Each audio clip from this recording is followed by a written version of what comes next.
I want to give massive thanks to all of my supporting members and patrons. Thank you all so very much.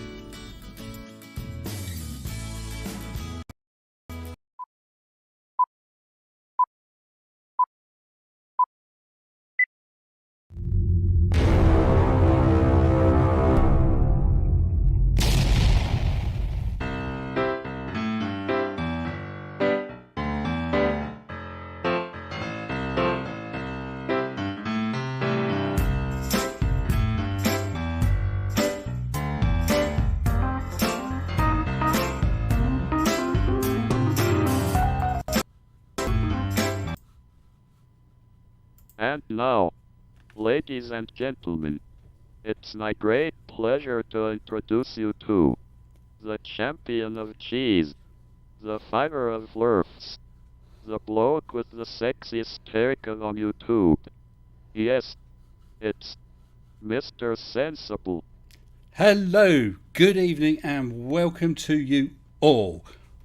I'm on Arnie Cam tonight, at least for the start. I'll chop and change as we go along. Why not try chopping and changing now, Mr. S? Let's try that now. And yay, it works. But as a bonus, what we also have is a mini Arnie Cam for whoever we want or need it. Right now, there's no Arnie. What there is, there's some notes for bits and pieces I want to cover. Hello, good evening, and welcome to you all. Do I wish to save the changes? No. I hope you've all had a good few days. Hasn't it been interesting? Oh yes, we'll talk about all sorts of things tonight. All sorts of things. Oh, minimise that screen.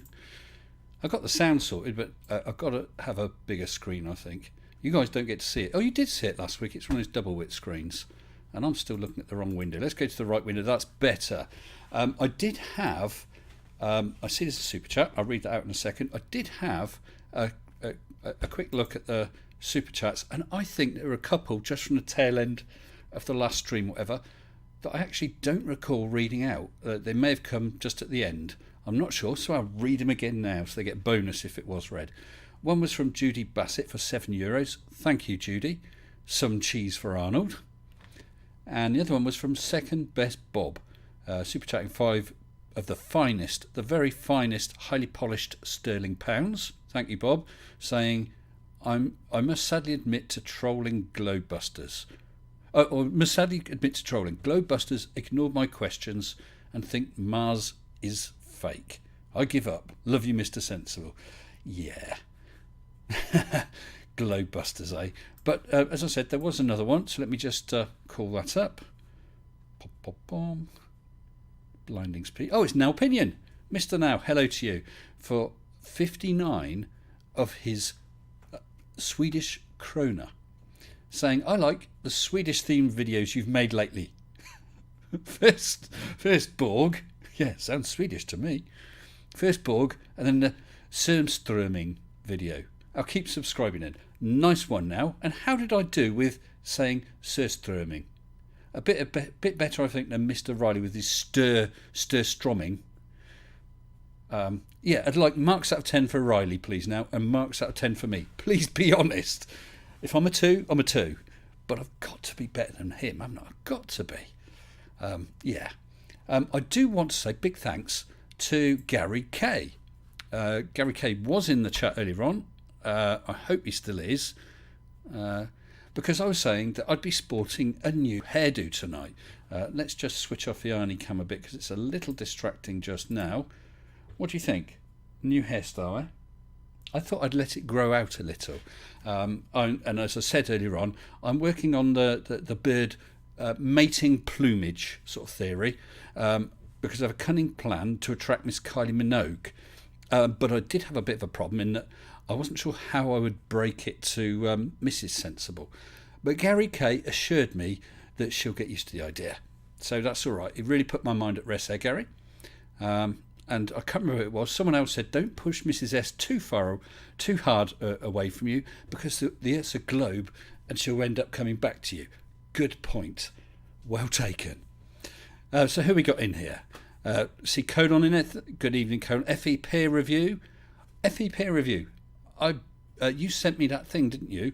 But I didn't get the link to the video. What you can do, actually, I'll talk about it now and put a reminder out later on.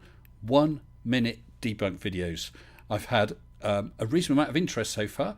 I have received, I forget the exact number, but over 50% of the videos I need really to do a 1 minute debunk show, but I'd like more. And off the top of my head, forgive me if I'm wrong, FE, but off the top of my head, FE Peer Review has done one, but we're just in the process of him getting that to me. I have had a 1 minute debunk video from a flat earther. Oh yes, I said that it was open to flat earthers as well, so kudos to them. I guess that most, if not all of us, will disagree with what he says, but he has this secret flat earther who shall remain nameless, has sent in a video. It's perfectly reasonable, as in it's not just you're all globe idiots, nothing like that. So I will happily show the video. Do remember that the 1 minute debunk video is as much for people to have a crack at doing a 1 minute debunk video about flat earth, other conspiracies, pretty much anything really that needs addressing in 1 minute other than politics. Okay, and so this person has done it. I'll keep their name under my hat for now, just to maintain an air of excitement, ready for the show. But if you're thinking of doing it, you still have time. Okay, it's a 1 minute debunk video, which is approximately 60 seconds. Okay, so it's a tough call. You do not have to have fancy editing, green screens, makeup artists, trailers parked outside like I've got. Okay, I made that last bit up. But you can do it on your phone. If you've got some editing software and you want to do something more fancy, that's fine too. You can do full-on CGI. That's trademark of Creaky, isn't it? He'll be trying to charge me for that. Damn. Maybe you won't notice. But yeah, have a go at it. Right now there's no deadline. A deadline will be announced when I've nearly or just about got all the ones I need as a minimum. You can contact me via email, Mr. Sensible at hotmail.com, address in the description. You can DM me via Discord. You can tweet me at it's Mr. Sensible. You can upload it to a YouTube channel as unlisted and send me the link, because then after the show you can list it, and then people can go to your channel, whatever you want. Otherwise we can sort something else, Google Drive or something. Okay, but I want people to have a go. It's just for fun. Okay, it is not a case of look at his video, that's not very good, is it? No, it's about the argument that's made, the entertainment value, and no matter what the argument is, it's a well done for everyone who has a go, and I include that flat earther. Okay, so who else? Smoke us a kipper. Fish, yes, that's becoming a bit of a thing now, isn't it? I've seen that in several places, comments just popping up saying fish. Oh yes, what is it? I've forgotten what the fish was now. Something a la creme, isn't it? Damn, I've forgotten. It said it so many times. Yes, the Riley video, eh? Who we got in here tonight? I haven't had a run through yet. Let's whiz back. If I miss anyone, my apologies. Professor Cecily Cogsworth. Hello. Great name that. Marek is in here tonight, and the mighty one. Gary K. I've mentioned. IMD Fox, of course. I can see a Mark and the Snark. Oh yes, Snark. I think I saw your comments earlier. It's just as I was going out the room. Yeah, if you've got a 1 minute debunk, what you were talking about sounds great fun. Do it. Who else? Mohammed Shafiq. Good evening, Mo. Mo, if you want to do one. And now, why don't you have a crack? You've done it before. Do it again. Tim Gargach. Sorry if I said that wrong, Tim. Good evening to you. Hello. Demon Orb. Watto UK. Owlman. Mudge07. I'm going to have to jump forward in a minute. Tusk. Royal Kenny. Hello, Royal Kenny. That's a new name to me, I think. Not sure. I do try and keep track, but it's quite difficult. Mr. Jones 72. How do to you too? And Gillian Herbert. Good evening. Sorry, I just saw something there I didn't understand. Right, I'm going to jump out of that. And Timo is in, as well as Glenn Collins and Jesse102. Hello, Jesse. Nice to see your channels is going well. Very nice. And lastly, because it's just popped up. Oh, they keep popping up. Brian Robson, Glenn Beaumont, and Errant Massa, and the Snark again. Waiting for the next comment. TGK2.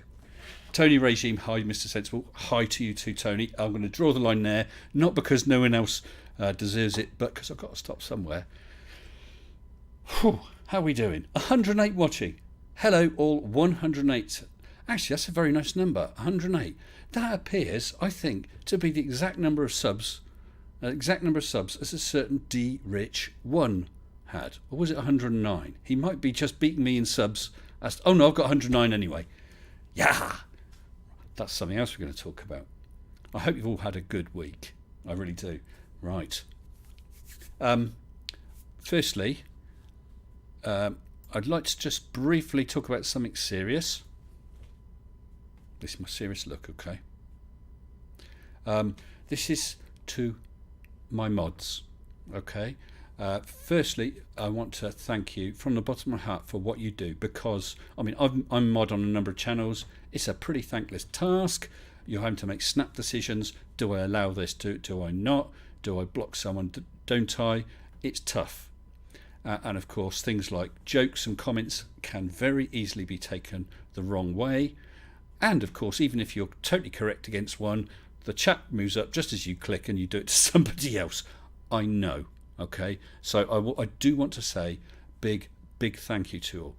However, I have had a very long and polite email from someone following I don't even know if to call it an incident or not, but something that happened in a stream a short while back. Okay, so I do not want anyone trying to identify what it's about.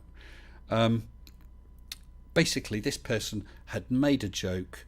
A mod didn't realise they were joking. They said they were joking, and the mod sort of, well, he said was a bit snarky. I can almost see that, but the mod sort of basically said, well, it would be funny if it was a joke, something like that. And then this person has said to me that they admit they didn't give the best response, and then basically several of the mods, he felt, sort of ganged up on him, and then other people joined in. Okay, now firstly I will say I have not gone back to look at this. Right, I'm just taking this person at their word.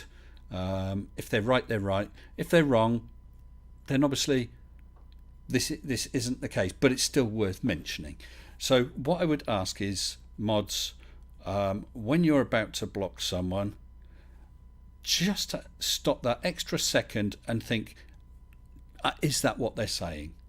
Could that be taken another way? If in doubt, see if you can actually ask the person, you know. I don't know, it's almost impossible, isn't it? And I did say that to this person.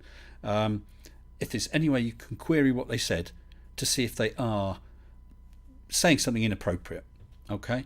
If they are saying something inappropriate, then by all means do your modly duties, whether it's remove the message or block. If you're unsure, I'm always happy for someone to DM me. You can do it right now. It'll pop up. I maybe don't notice it straight away. Or contact Colon, because Colon can always let me know.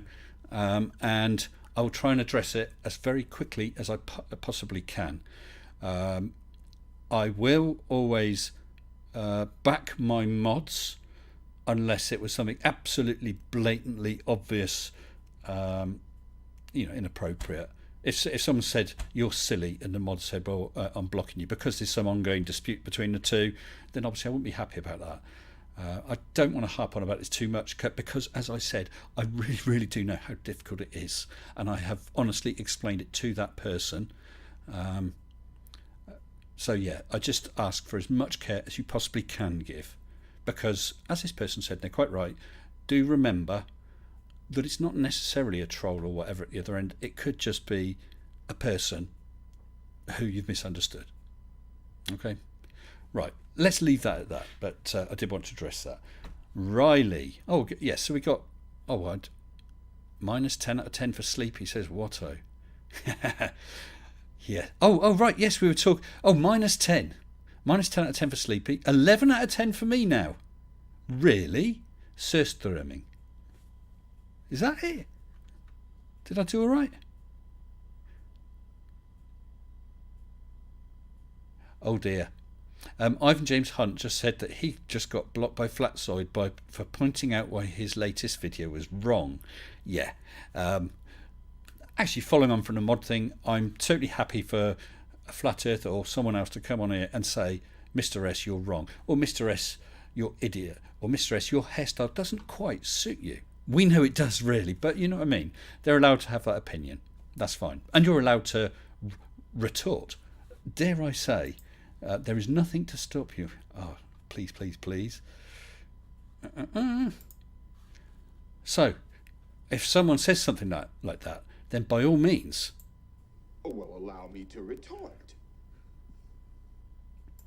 Oh yes. Oh yes. I've been waiting for that. Allow me to retort. A big parting, says Brian. What are you saying? I did wonder about a comb over, Brian, but I didn't really have much to comb over. I thought maybe an underarm comb over, or perhaps even further if necessary. Yeah. Yes, Snark, create a debunk video. Yeah, by all means.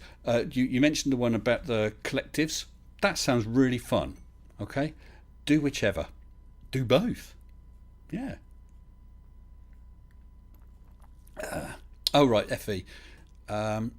Yes, don't upload it privately. What you do is you upload it and set it to unlisted. Anyone could see it, but only if they got the link. And they won't have the link. So you set it as unlisted and then just email or DM me the link. I'll grab a copy of it. And you can take it back down again if you want, or make it private then. Okay? It does feel a bit nerve-wracking doing that. You think someone can see it, but actually they can't. They really can't. Do we submit a 1 minute on Discord, says just call me Avi. Well, Avi, if you have a YouTube account, as I was just saying, put it up as unlisted, send me the URL. If you don't have that, then email me or DM me, and then we can arrange something. That can be WeTransfer.com. That's a nice easy one to use. You can do up to 2 gig on that because you just WeTransfer to my email address and it emails me a link and then I download it. So that's a nice easy way. If you've not used it, it's sweet and easy. Is Hugh Jarvis in here? Yes, Hugh Jarvis. Funny you should be here, Hugh. Because although he didn't know it, I was talking to Colon about you a few minutes before the stream. I just said someone. Right. Hugh Jarvis made a comment on my latest video. He did think he'd upset me, but you know you haven't, Hugh. Hugh's comment was about the fact I even made a video about Anthony Riley. Because, I'm not sure when it was, Hugh, a couple of months back, whenever it was, Riley had done those comments, despicable comments to conspiracy cats, and did a video, called him out about it. Cats isn't going to have anything to do with him, and during that video or stream, I can't remember what it was, I said I wasn't going to have anything to do with Riley. No more response videos, no interaction at all. And I forgot.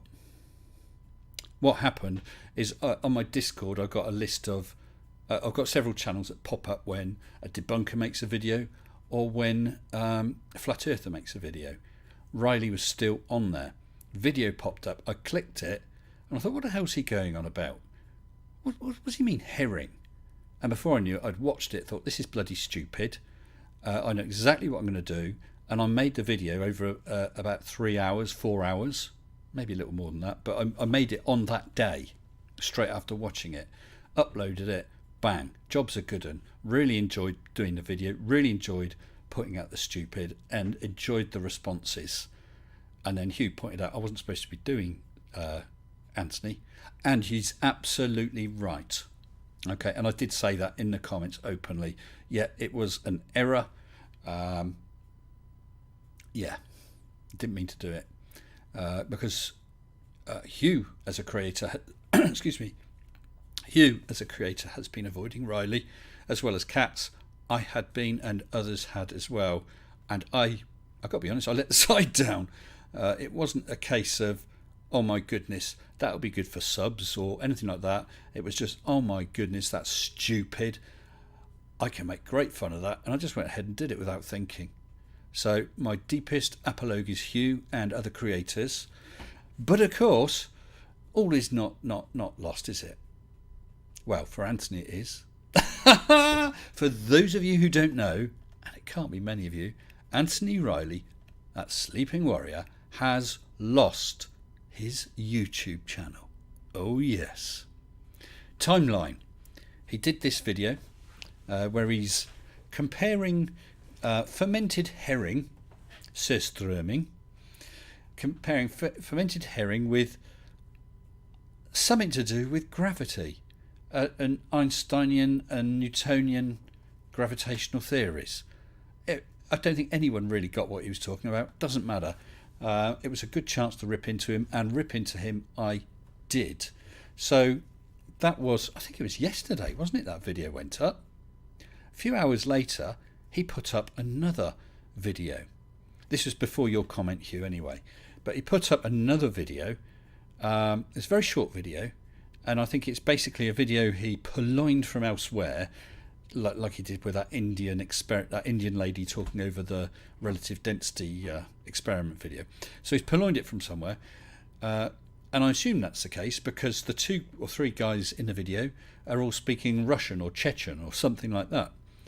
In the video, you can hear the cameraman talking, and he walks around and you can see into a bedroom. 2 single beds. There's a guy just laying on each bed, reading a book or looking at his phone, totally innocuous and unaware. This guy had rigged something up, and somehow he was able to remotely signal, because what he'd done is he had rigged in this guy's bed, I found out since, 3, what do they call them? The things in cars, airbags. He'd rigged up 3 airbags to explode. So this guy's laying on his bed, there's this bang, he goes flying up in the air, even the mattress turns over, all the bedding goes flying. This guy face plants on the side of the bed. The other guys are sort of, oh my God, and laughing their heads off, and this guy's not happy, as I wouldn't be. He'd been happily just looking at his phone, and boom, he's catapulted 2 or 3 feet in the air, rather explosively, with no doubt a very large bang, and landing face first on a wooden frame of a bed. So Tony had posted this with some comment about gravity, some gravity bomb, I think he called it. YouTube has removed that video for breaking its terms of service. He hasn't said, but I would assume that that's encouraging dangerous acts or showing acts likely to cause harm, and quite right. Tony's problem is he's got previous strikes, so now his channel's been taken down. It's your own fault, Tony. What else can we say? You won't really be missed, apart from a good target to take the mickey out of. You haven't really contributed anything positive that I'm aware of, Tony. Yeah, serves you right, really. I hope you're watching. And I hope you read all those comments in my oh, what's happening here? Read all the comments in my video, which is the last debunk video, actual debunk video of a live Sleeping Warrior video. Because you're gone now, aren't you, Tony? And do you remember, Tony? Let me reminisce a little. When I was a young channel, about 18 months ago, maybe a little more, I had about 350 odd subs. And I challenge you to a debate. I challenged big YouTuber Tony Riley with, I think, a smidge over 5,000 subscribers to a debate. And what was it you said, Tony? You said that you wouldn't debate little channels like me because you didn't want to give me the publicity. Well, of course, time passes, doesn't it, Tony? And you stuck at your 5.5 or 5 3/4 subs, and I overtook you I just passed you, didn't I, Tony? And now, how many has it got now, Tony? 0. Well, Tony, I would talk to you about this, Tony, only no, I don't think I'll give you the publicity. Right. Mr. X, Mr. Y, since when do they need strikes? I didn't have any strikes and they took down my channel. Well, Mr. X, Mr. Y, I have no idea why they took your channel down. I mean, I don't know. I can't comment. No, it would be unfair to comment. Strikes obviously give someone a chance, a warning. I mean, I've done it. I've had people, and actually this is quite topical, I've had people make some inappropriate comment in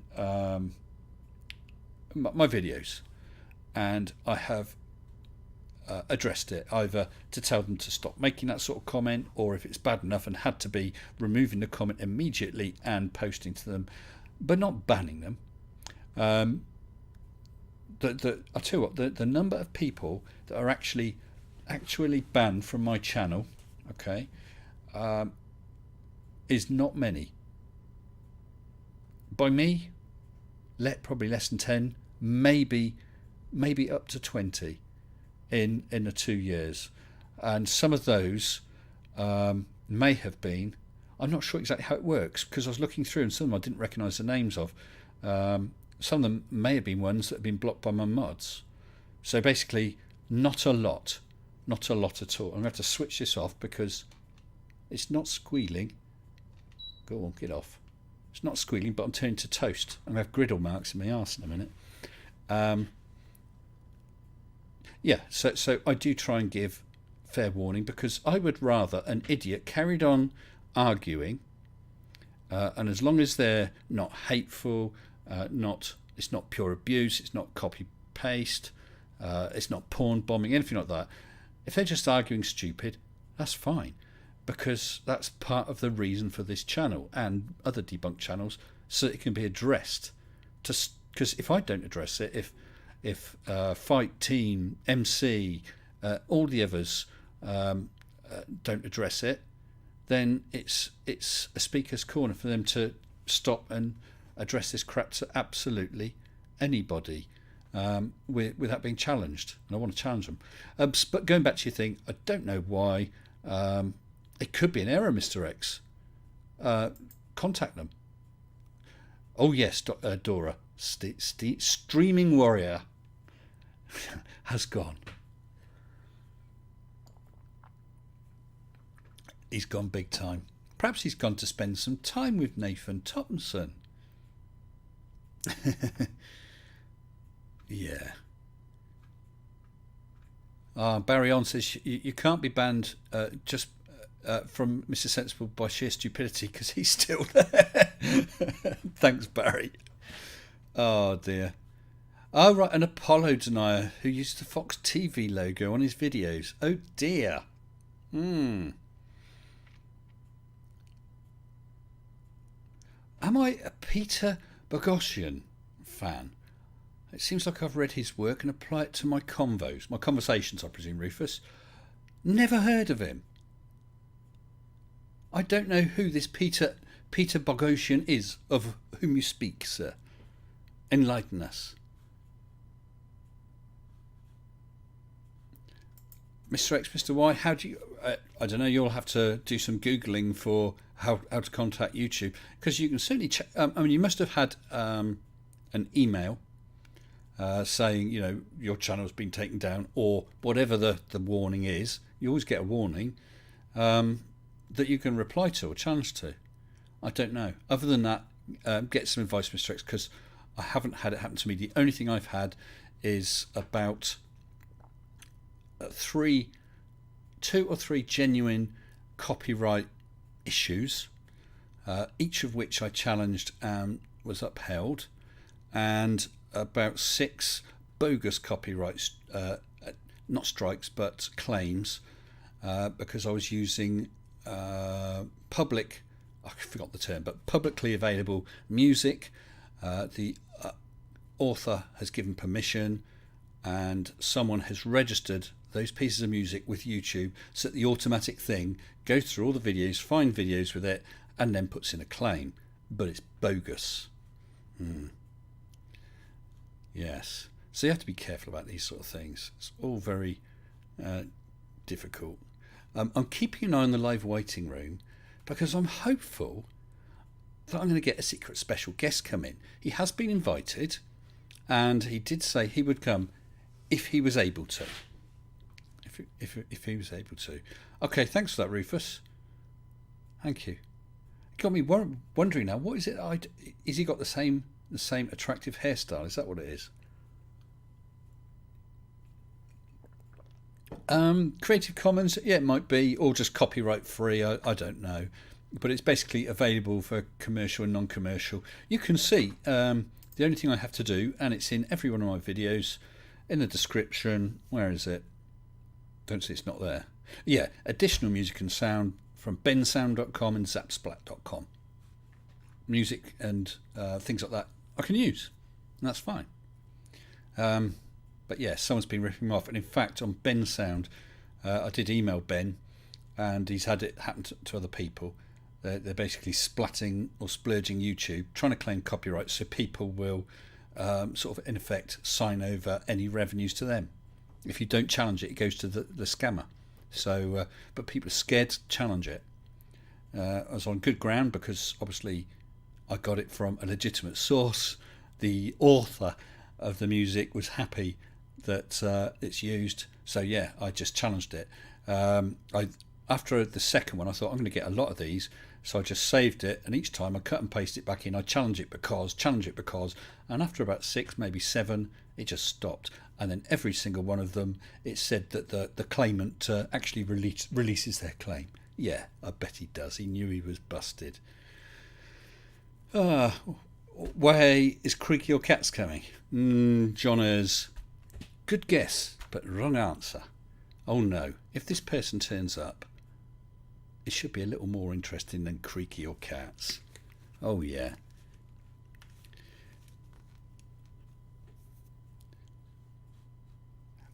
Rufus, send me a link either my email or DM me, because I would like to find out about that, but I'm never going to be able to make good, what's the word?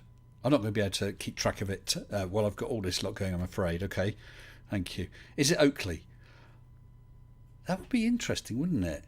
The question would be, if Oakley came in here and let's say he held his civil tongue, at least to start with, do I just start shouting over him and mute him just for the hell of it because I get the chance? Or do I try and hold a civil conversation with him? Or do I just say, oh, I'm glad you're here, and boot him? I don't know. But no, it's not. And I can't see that happening this side of hell. Can you? Not after the Conspiracy Cats fiasco. Oh, Requiem for a Dream. Requiem for a Dream. Seen a lot of you lately, haven't I, sir? That's the plan. That's the plan. What it is, let's have a double check. No. Okay. Let's get back to the fish video. So I did my apology. Ryan's video's gone. Talked about the 1 minute debunk, mods, Gary K, Kylie Minogue advice. Thanks again, Gary. I shall use that. So hopefully I'm planning by my 15k subscriber special, it will be me and Miss Kylie Minogue. Okay, that's the working plan currently. Things may have to be adapted slightly. Okay, right, yes. So actually, Requiem. That's pretty much what we're going to move on to. I guess that most of you have seen a commenter called Captain Picard. Someone has seen a commenter called D-Rich1. He's been around a couple of times. He has commented on the videos. He has got involved. He has got people riled. People have challenged him. and things have got heated, things have got fun, messages have got blocked, and all this sort of thing. He's been accused of being a troll and so on. Somebody who shall remain nameless, and I'm not saying he's correct, I'm not saying he's incorrect, but somebody thought that this D-Rich1 is Gary Wybenga and challenged D-Rich1 about this. D-Rich1's claiming he's not, this other person claiming he is, and so on. And this person sends a message or posted a comment saying, I responded to D-Rich1 and I said, hey Gary, la da la da da, and he just replied as though it was him. Therefore he felt that was Gary. Now I don't know the ins and outs, the whys, the wherefores, and I'm not going to bicker about who killed who. But D-Rich1 was a bit miffed about that. And he's been saying that I have co-signed alongside this sub of mine an attack against him, and that I'm basically agreeing that and accusing him of being Gary. As have several other people. I have noticed a few people just put Gary when he pops up, and that gets him riled as well. Never mind. Anyway, just as an aside, I'm not sure he's D-Rich or Dritch. Don't know. I call him Rich, just easier. Rich has put up a video claiming that I got videos of his removed after flagging them, and in there, I didn't watch it. I just skipped through just to have a look. Seeing the thumbnail. Oh, there's a posting there. I had a look, and there was this posting by this person saying, "Hey, Mr. Sensible, I said to D-Rich, hello Gary XYZ, and he just replied, and I had hearted it. That's all. And because I had hearted it, that's me basically agreeing with this sub. Hey, I'm not saying whether I agree or disagree, but agreeing with this sub and accusing him of being Gary Wybenga because I put a heart against a comment. Well, D-Rich1, I've got news for you. I heart comments that I really, really like. I heart comments from people who might do a posting, even if I don't totally agree with it, but it's a really big, thoughtful posting. I heart comments from people who appear to be very new, but have made a good, positive contribution. I heart some comments from people who I'd really, really want them to see the response because they'll get emailed. I heart comments for several reasons. And in fact, on community posts, I almost always heart nearly every single comment. I go out my way with those. So D-Rich1, me hearting a comment does not mean that I'm teamed up with someone, thoroughly 100% agree with them, and am making an accusation against you.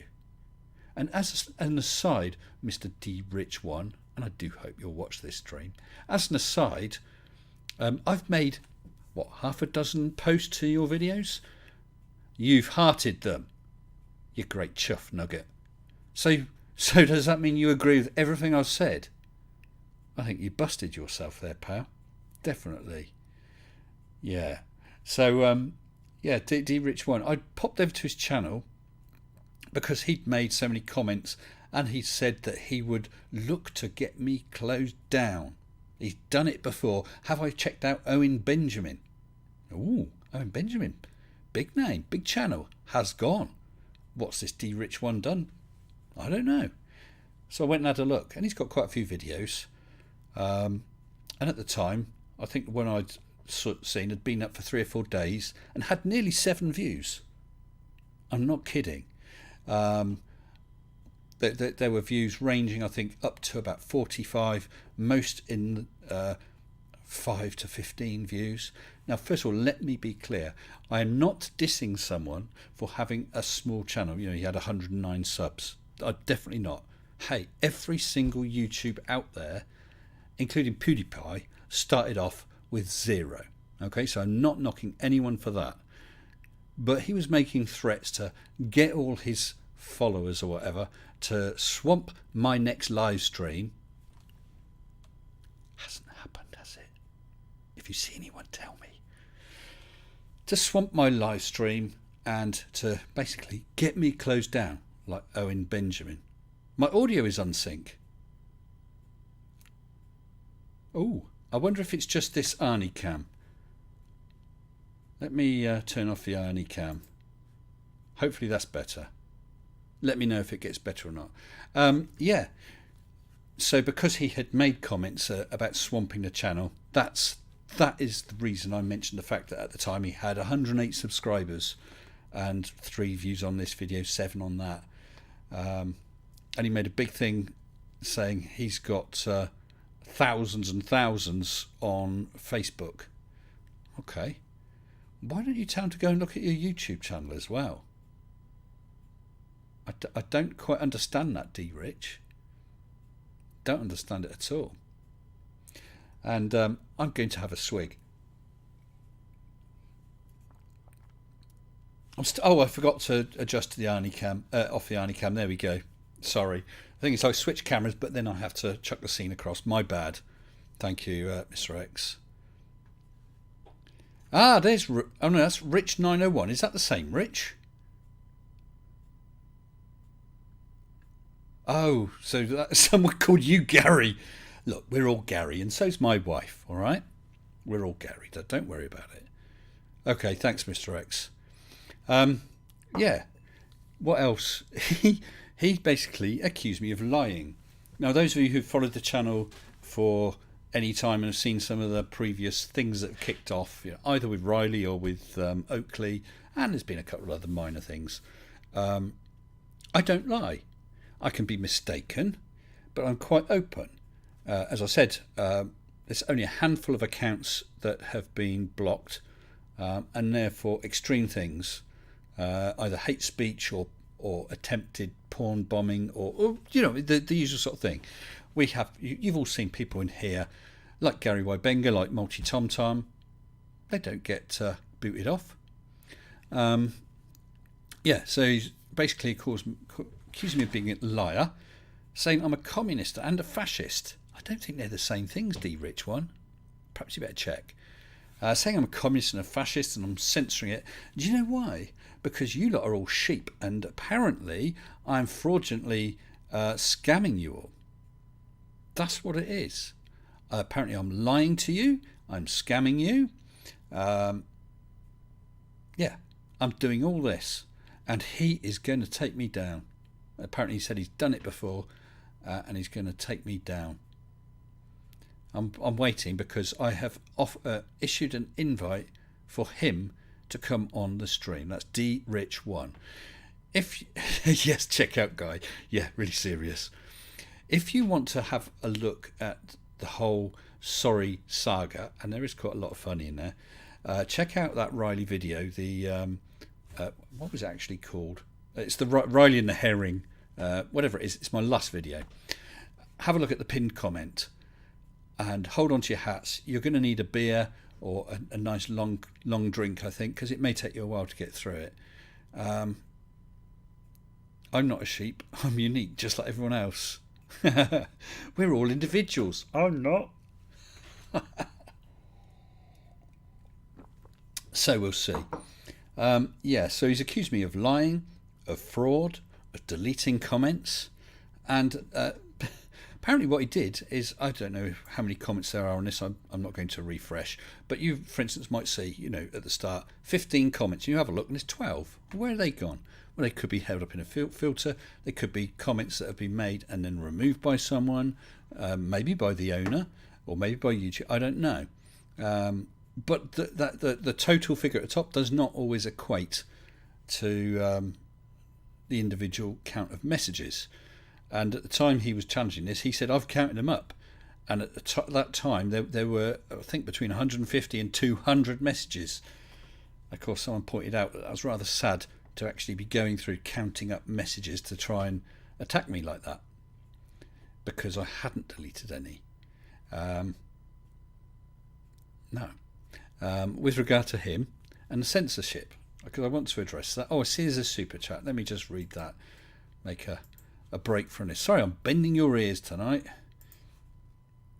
I've missed you guys. It's been a few days, and okay. A tonic 65 has just super chatted 499 pennies, making up £4.99 sterling. Thank you very much, Atonic. That is very, very much appreciated. And he has said absolutely nothing at all. And I respect that view totally, sir. Thank you very much, Atonic. Too much Python. They'll climb copyright. Oh, no, they won't. Did you come here for an argument? Was it a 5-minute argument or a 10-minute argument? Yeah, deleting comments. What had happened is he had commented to me and replied to other people on that video and previous videos, and he kept linking to 1, 2 or 3 videos, all to do with vaccination. Would you believe? He asks them knowingly. And what I do is any post by anyone that has a link in gets held in a filter. So if it happens to you, don't think that it means it's deleted. I try and get to the filters as often as I can. It's usually several times a day. But I can't guarantee exactly when. The reason we do that is for safety. Channels have been porn bombed before. Okay, something simple is just letting people comment like that.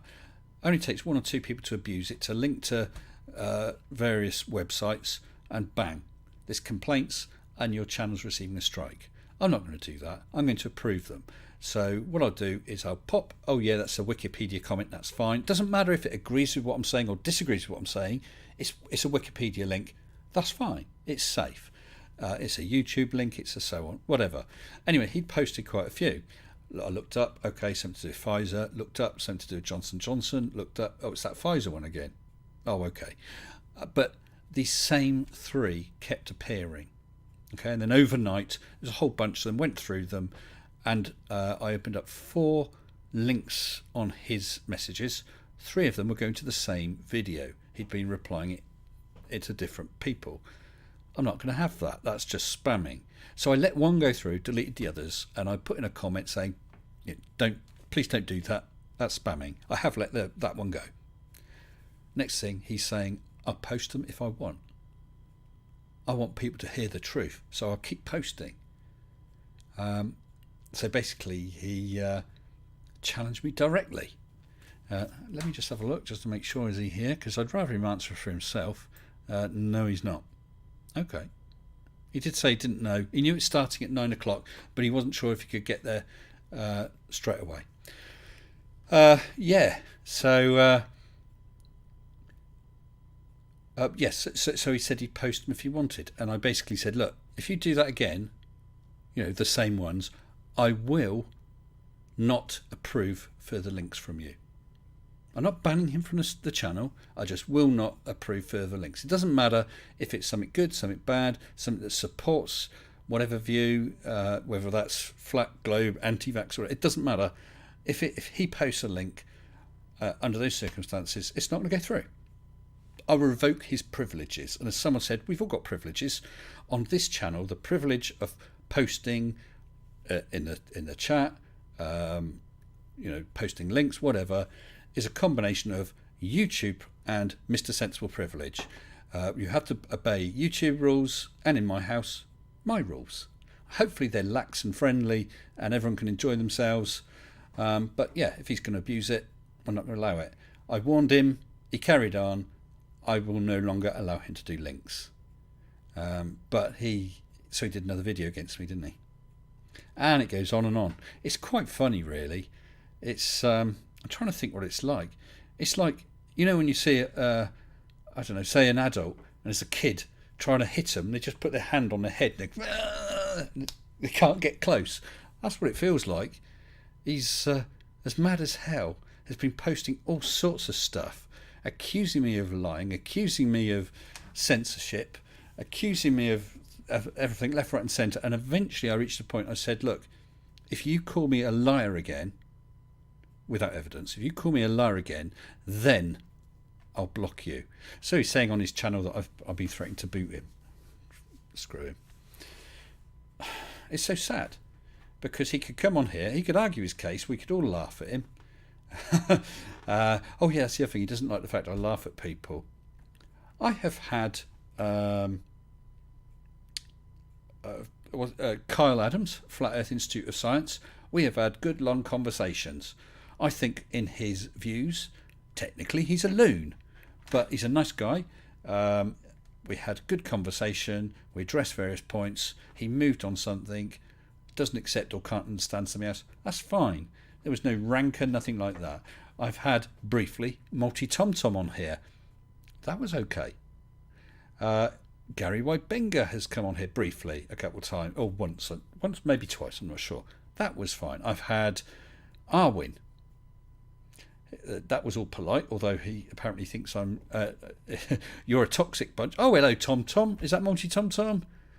Sleeping Warrior is innocent. Free the Riley one. Hey, Tom Tom, perhaps you should sneak round with a cake with a file in it, or maybe a bottle for him to pee in. I don't know. Yeah. So anyway, yes, Tom Tom, you've been on the stream just for a short while. You weren't abused, were you? I try and be friendly. We can have a good chat. We can have a good laugh. You can say I'm a sheep. I can say you're a flipping idiot. Job done. And everyone goes home. Hopefully, someone somewhere has learnt something. Sometimes that's me. I admit that, and that's fine. But it's Rich D1, or Rich 1D, or Rich T Biscuit. I'm not sure what he is. He kept on and on. And what was the other thing he did? Facebook. Oh, he admitted, I think 3 times, trolling. He said, yes, I troll Mr. Sensible, because Mr. Sensible trolls flat earthers. Before we talk about that, I'm just going to have a quick look, because I thought, and I don't want to miss any super chats. Oh yeah, 3. Oh, thank you guys. Let me just open that up. It's so easy to do, and I never intend to. Marek has super chatted 5 Polish. Are they zlotys? Is that what you use in Poland now? I don't know, but according to this, it's 5 puln zl. So I'm assuming they're Polish zlotys. 5 of them anyway. Thank you, Marek. Again, saying nothing at all. That's really good, kind of you. Yeah, I know why you guys are doing this. It's so that I can't pull you up and say, no, I disagree. I disagree with absolutely nothing, Marek. I'm going to call you out on that. Doesn't work, does it? Thank you, sir. And David Oliver, super chatted £5, saying, help, I'm being suppressed. From now on, you shall refer to me as Loretta. Loretta? Why is that? Do you want to have babies? Where are you going to keep the fetus? Where's it going to gestate? You're going to keep it in a box? You can't pass that one over me, David. Sorry, Loretta. Look, you stay calm, brother. I mean, sister. All right? Okay. What's the point? What's the point in fighting for his right? In fighting for his right to post super chats and have babies if he can't have babies? Thank you, David. That made me smile. And Chris Holmes super chatted £4.99, and they're fine sterling pounds. Thank you very much, Chris. And he also said nothing at all. I've got a feeling that if we put Chris Holmes, Marek, and a tonic in a room together, they won't say anything. That would be an interesting conversation. Thank you very much, everyone. I appreciate that. I'm just going to go back to the chat. That always gets delayed. It's a bit difficult to see what's happening. And he still hasn't. Oh, what have I done? I've actually rebooted the stream on there. Oh, I've got a DM. Dun, dun, dun. Thank you, Colon. Let me have a look at that. Oh, right. Yeah. No signs of him yet, is there? Did you send out the scouting party? What we might do is get someone or some on in a minute. But fair warning, if this Dritch one does turn up, I am, if he turns up, because I don't think he'll have the balls to, although he accepted it at face value. If he does turn up, then we'll probably have to rearrange people so we can have a chat.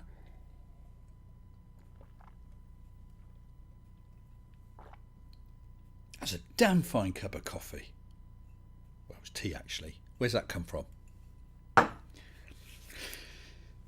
So let me just scroll back. Now stop that, it's all getting silly. Yes, it is Ivan. And do you know what? On the way over here, I saw several gangs of vicious keep left signs. Sad times. Sad times. Yeah. Fish. 148 watching this drivel. Wow. Oh, do you know, honestly, I've really missed this. I've actually been off. I've got 2 more days out of 14 days off. I've enjoyed it. I've done some videos, not got much in the way of streams done. I've actually taken some time to myself. It's only when I stopped that I realised that normally I sort of work a 6-day, 6 on, 4 off, and it's a shift pattern. So sometimes I get time to do some work, sometimes I don't. But I realised that when I get some time, I'm nearly always actually doing this. And I found that I spent some time pottering my fish tank, some time pottering doing something else. And I realised that I haven't been doing much of that lately. I've been really dedicating so much time to this. So despite the fact of actually being around this 2 weeks, I've not done as much video-wise as I thought. Although I already have another video that's queued up ready to go, I think tomorrow. That is a big name flat earther. And one that is so bad, I showed Mrs. S because I was looking at it thinking, what the hell am I going to do with this? It's only a short video. I played it and she just said, oh my God, really? Yeah, it's that bad. We have had Why You Are an Idiot with his wolf that apparently can jump up and chew on the moon, thus giving us craters. We've had Daniel Pratt and the others with their spinning helicopters not moving. We've had Flat Earth Aussie Jesus with his Grand Canyon made helium inflated moon.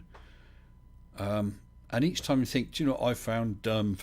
But boy, I don't even know how to address it. It's that's silly.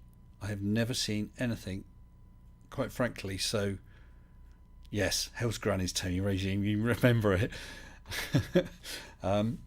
Yeah, I've never seen anything quite like it.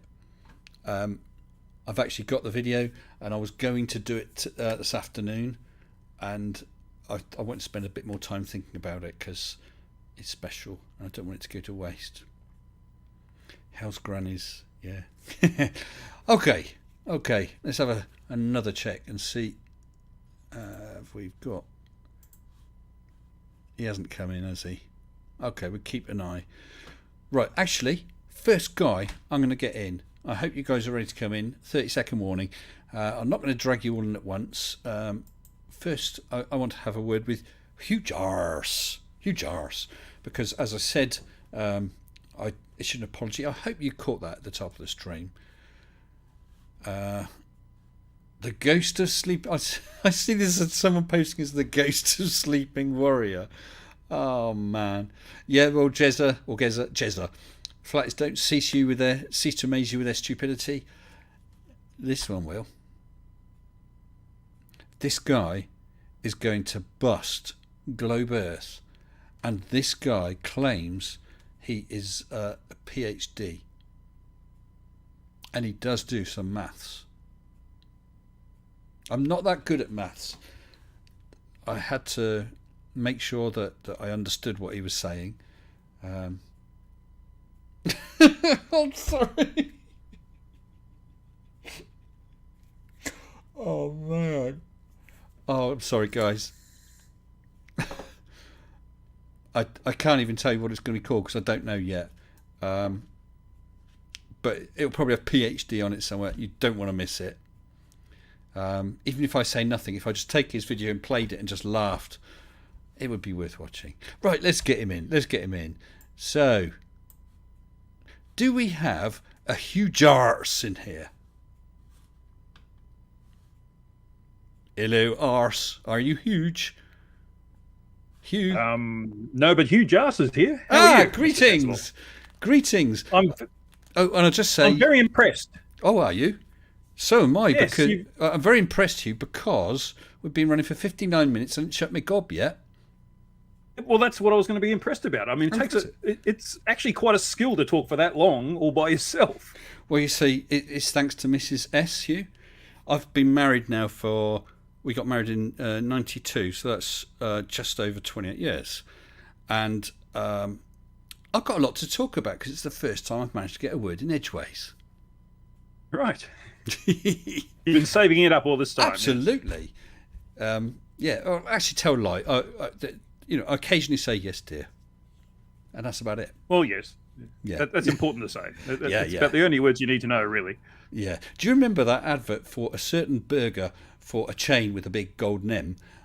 There's a couple sat at the table, and she's chatting away to him about, we could do this, we could take down that wallpaper, we could do this, and he's got his MIG back, I think it's called something like that, some burger, a MIG back, and he's looking at it, he's moving it slowly towards his mouth in love, and he's just about to take a bite, and he realises she stopped talking, and she's looking at him, waiting for an answer, and he sort of looks at his burger, looks at her, and says, terracotta?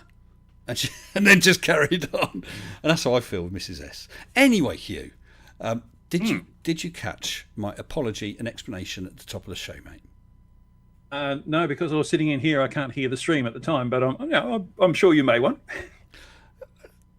You didn't have to apologise to me though, because I actually feel bad for making you feel sad. Oh well, I feel bad now that you feel bad that I've been made sad. Yes, and then I feel no, you were quite right, Hugh. I mean, I'm not going to go for it all again now, but you were quite right. I had said I wasn't going to touch Sleeping Warrior, as had you and others, and I basically screwed up. But it was bloody stupid.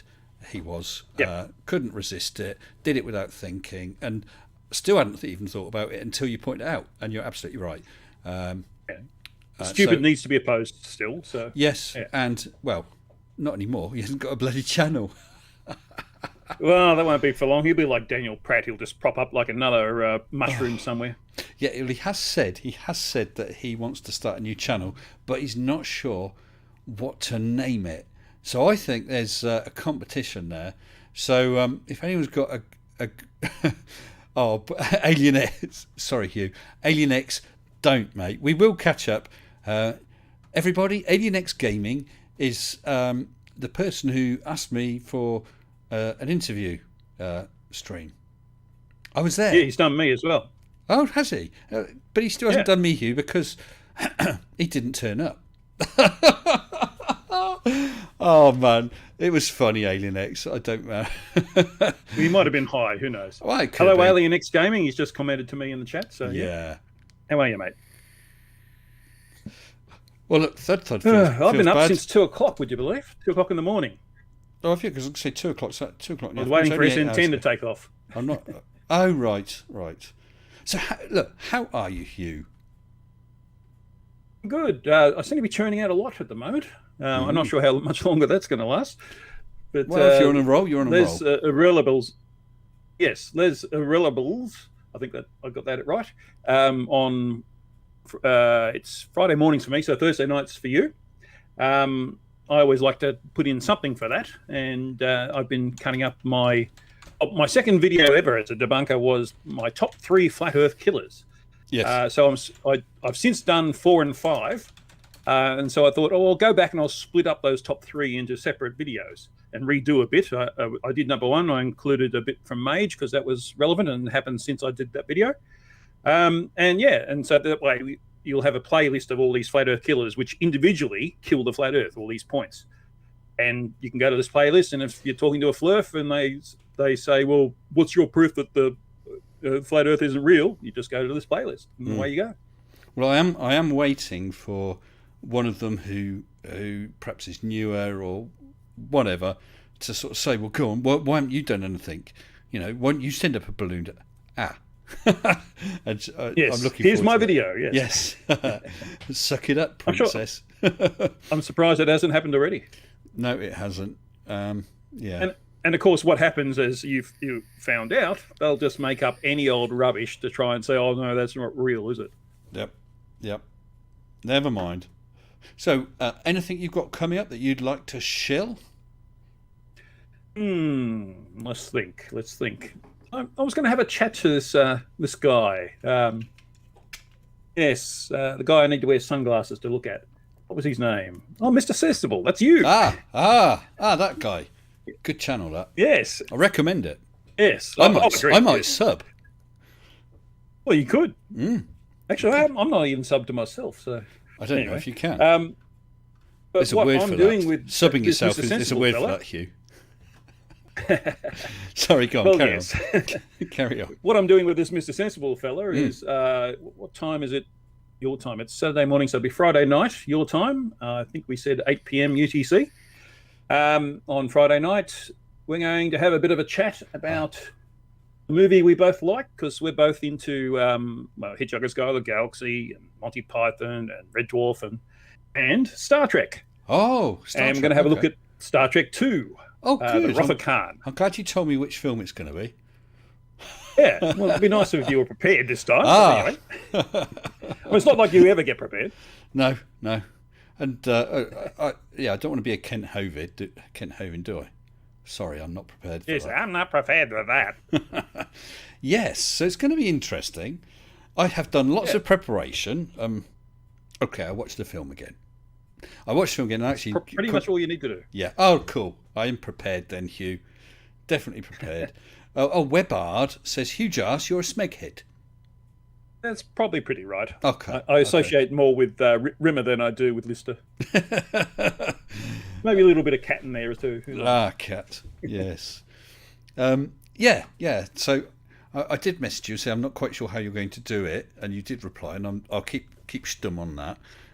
But yeah, I'm looking forward to it. So it's 8 p.m. UK time this Friday. So not tomorrow, the day after, isn't it? Khan! Yeah. That's right, third. Sorry, Watto. Absolutely right. Well, let me give a little bit of a preview, because that point where Kirk goes Khan, it wasn't that he was angry at Khan. He was actually trying to tempt Khan to come down on the planet. But it doesn't really come across in the film very well. So that's the way the writers did it. Yeah, he certainly. But it was a really good performance from he was playing him along, wasn't he? Yes, yeah. Are we doing that? Are we doing this show now? Well, I said it was a preview, so yeah. Preview. Okay. So I think we've given them enough of it, though. But I mean, a lot of it will depend on our chemistry, I think. So we'll see how it goes. Oh, it's going to be a disaster then, Hugh.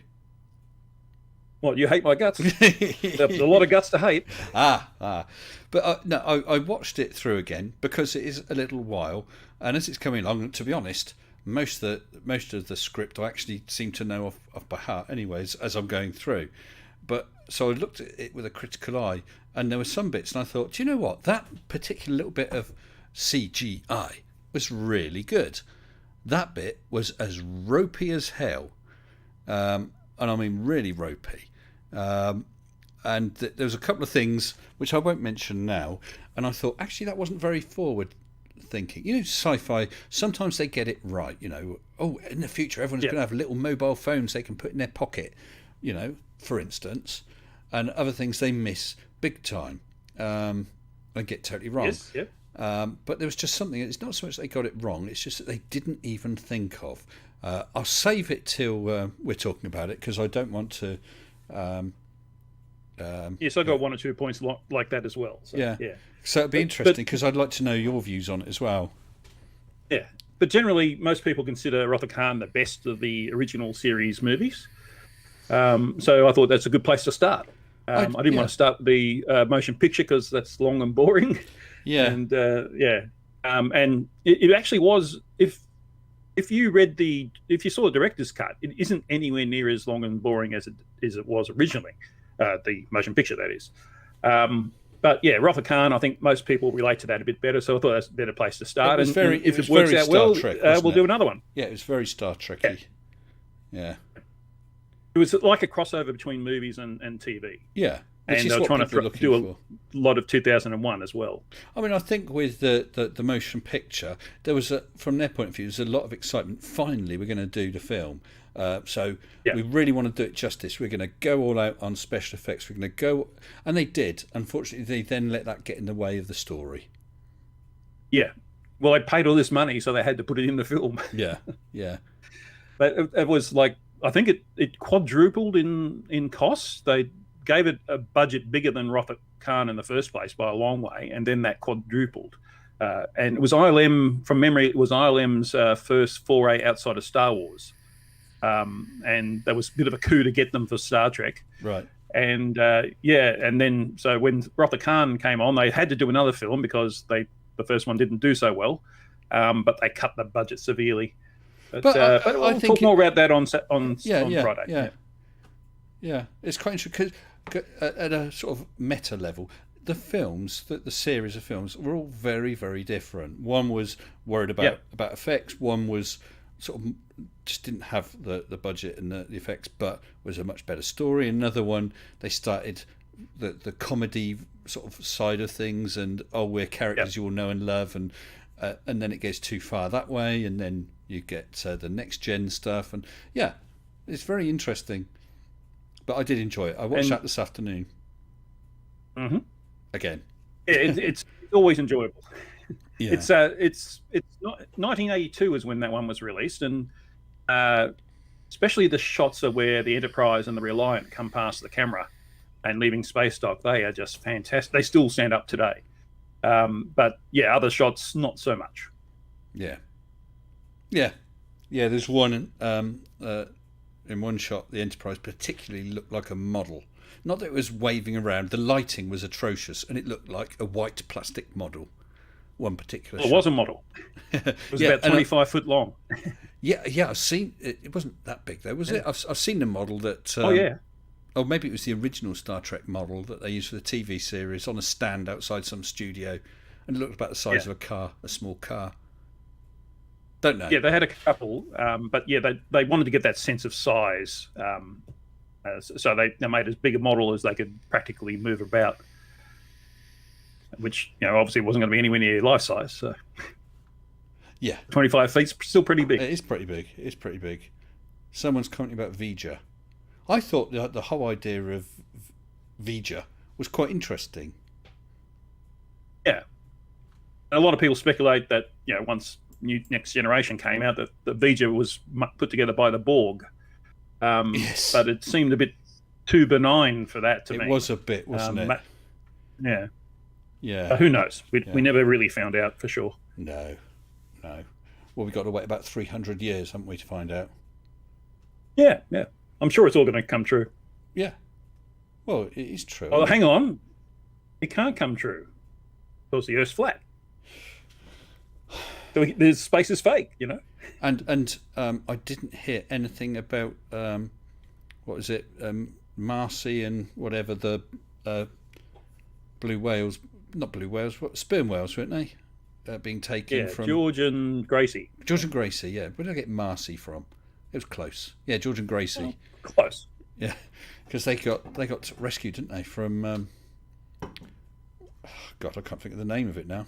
What town it was? Was not Sausalito, Alameda? Alameda. That was where the nuclear vessels were. That's right, the nuclear vessels. Where they keep the nuclear vessels. What is your name? It might have been a Sausalito. My name? No, my name. I don't know your name. Sorry. Oh, man.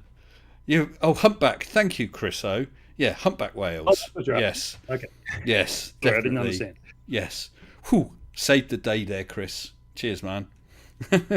So I love well, we're talking about Star Trek 4 now. I love when McCoy says, "What are you going to do? Expect them to bring the whales back and they'll tell this probe what to do with itself?" Well, yeah, and they did. That's exactly what happened.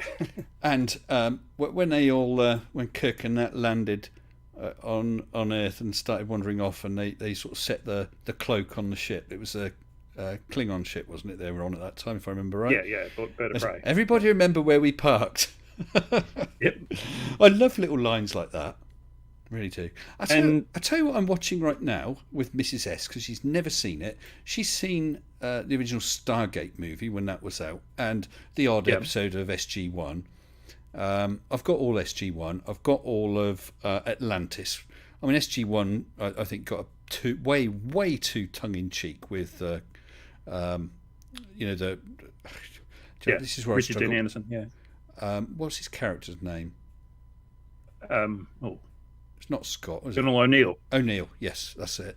Yeah, he's such a bumbling buffoon. Really nice guy, but I can't see for a moment that someone like him would have got to that sort of position. Anyway, so SG1. No. Atlantis I really enjoyed, but Stargate Universe, I loved that. It was sci-fi. It was a bit of a shock the first time it came out because it was kind of over dramatized. There was too much conflict in it. But when you watch it again and you have seen it beforehand and you're not expecting something like Stargate 1, you get to appreciate it for what it is. And I think they could have done a sequel easily, but yeah. you know. Yeah, well, it's not an SG-1, is it? SG-1 No. is a bit like Star Trek, really. In Star Trek, they go to a planet, they have some sort of issue, and they try and resolve it by the end of the program and all get back off the planet. SG-1, they go through the gate to a planet, someone gets kidnapped, injured, killed, whatever, and the rest of the team try and get back again. That's basically it. Episode after episode after episode, with a few story arcs. Stargate Universe is a totally different kettle of fish. It's still based in the same universe, so they got a lot of the same technologies as communication stones. There's this, and crossover characters. That's fine, but it's a totally different story. It's a proper, I think, to my mind, it's a proper sci-fi series. And that's probably what their mistake was. They had built up this audience with SG-1 and with Atlantis, and so all that audience was expecting something like that, and it didn't happen. So they lost their audience, and they ignored their audience basically. They could have called it something else and not called it Stargate at all, and then go looking for the audience that suits that. But they didn't do that. It was a marketing failure, really. Yeah, and maybe a lot of the audience would be different because they only made the 2 seasons, didn't they? And a couple of times Universe. Yeah, it was only 1, wasn't it? No, it's 2 years. 2. Oh, 2. Yeah, okay. Hold on. I can tell you exactly how many episodes there are in 2 Shakes of a Lamb's Tail. All right, I was about to do the same thing, but you can do it. I can. Well, if I looked in the right place, media, films, sci-fi, Stargate, Universe. How many are it? I've got 39 of them. 39 episodes. Series 2 goes up to 20. Yeah, that's right. 19 in Series 1, 20 in Series 2. In which case, if you haven't seen it, Hugh, I won't spoil it for you, but it finishes... Sorry, you haven't? No, I have. You have, yeah. Because it finishes at a brilliant point, excellent point to finish a series, and you can even imagine them having quite a long break. That would make sense with what they were doing at the end, but it never ever came back. Stasis. Yeah. It never ever came back. There were several attempts, but it all fell through. Well, MGM basically went bankrupt, so they couldn't afford anything, let alone other people series like this. Other people thought of bringing it back or getting the rights or whatever, but it just didn't happen. Talk of other things. Yeah. Have you ever? I see someone mentioned, and it is probably my all-time favourite sci-fi film. Hugh, have you ever seen Silent Running? I have a long time ago. I haven't seen it within the last 20 years, put it that way. Right. An actor, I think his name was it Bruce Dern? Something like that? Bruce Dern? Along with others on he's on a ship called Valley, this is testing me, a ship called Valley Forge. It's one of half a dozen ships out orbiting the sun with biomes, desert biome, jungle biomes and so on, because the earth is so polluted plants won't grow. They're basically island refuges for nature, with the hope one day of using them to repopulate the earth with forests and so on. And there's only one with the guy with the 3 robots? Huey, Dewey and Louie. That's right. Yes, okay. I do have more memory of it now. Yeah. That was Tony Regime who mentioned that one. So, yeah, Bruce Dern.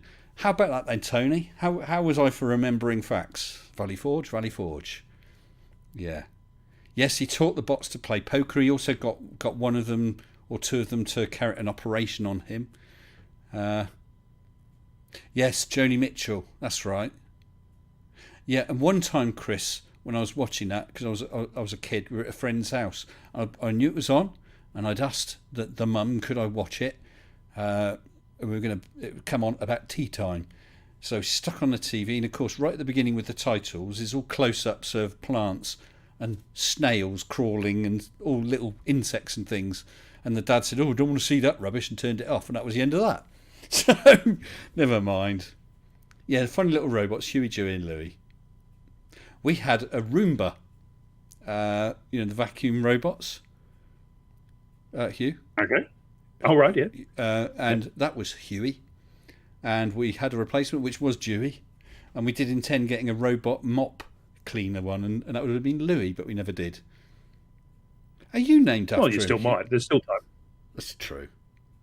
This is true. Interesting that I don't know what time Silent Running was set at, but even today, people sort of don't think about Huey, Dewey, and Louie anymore.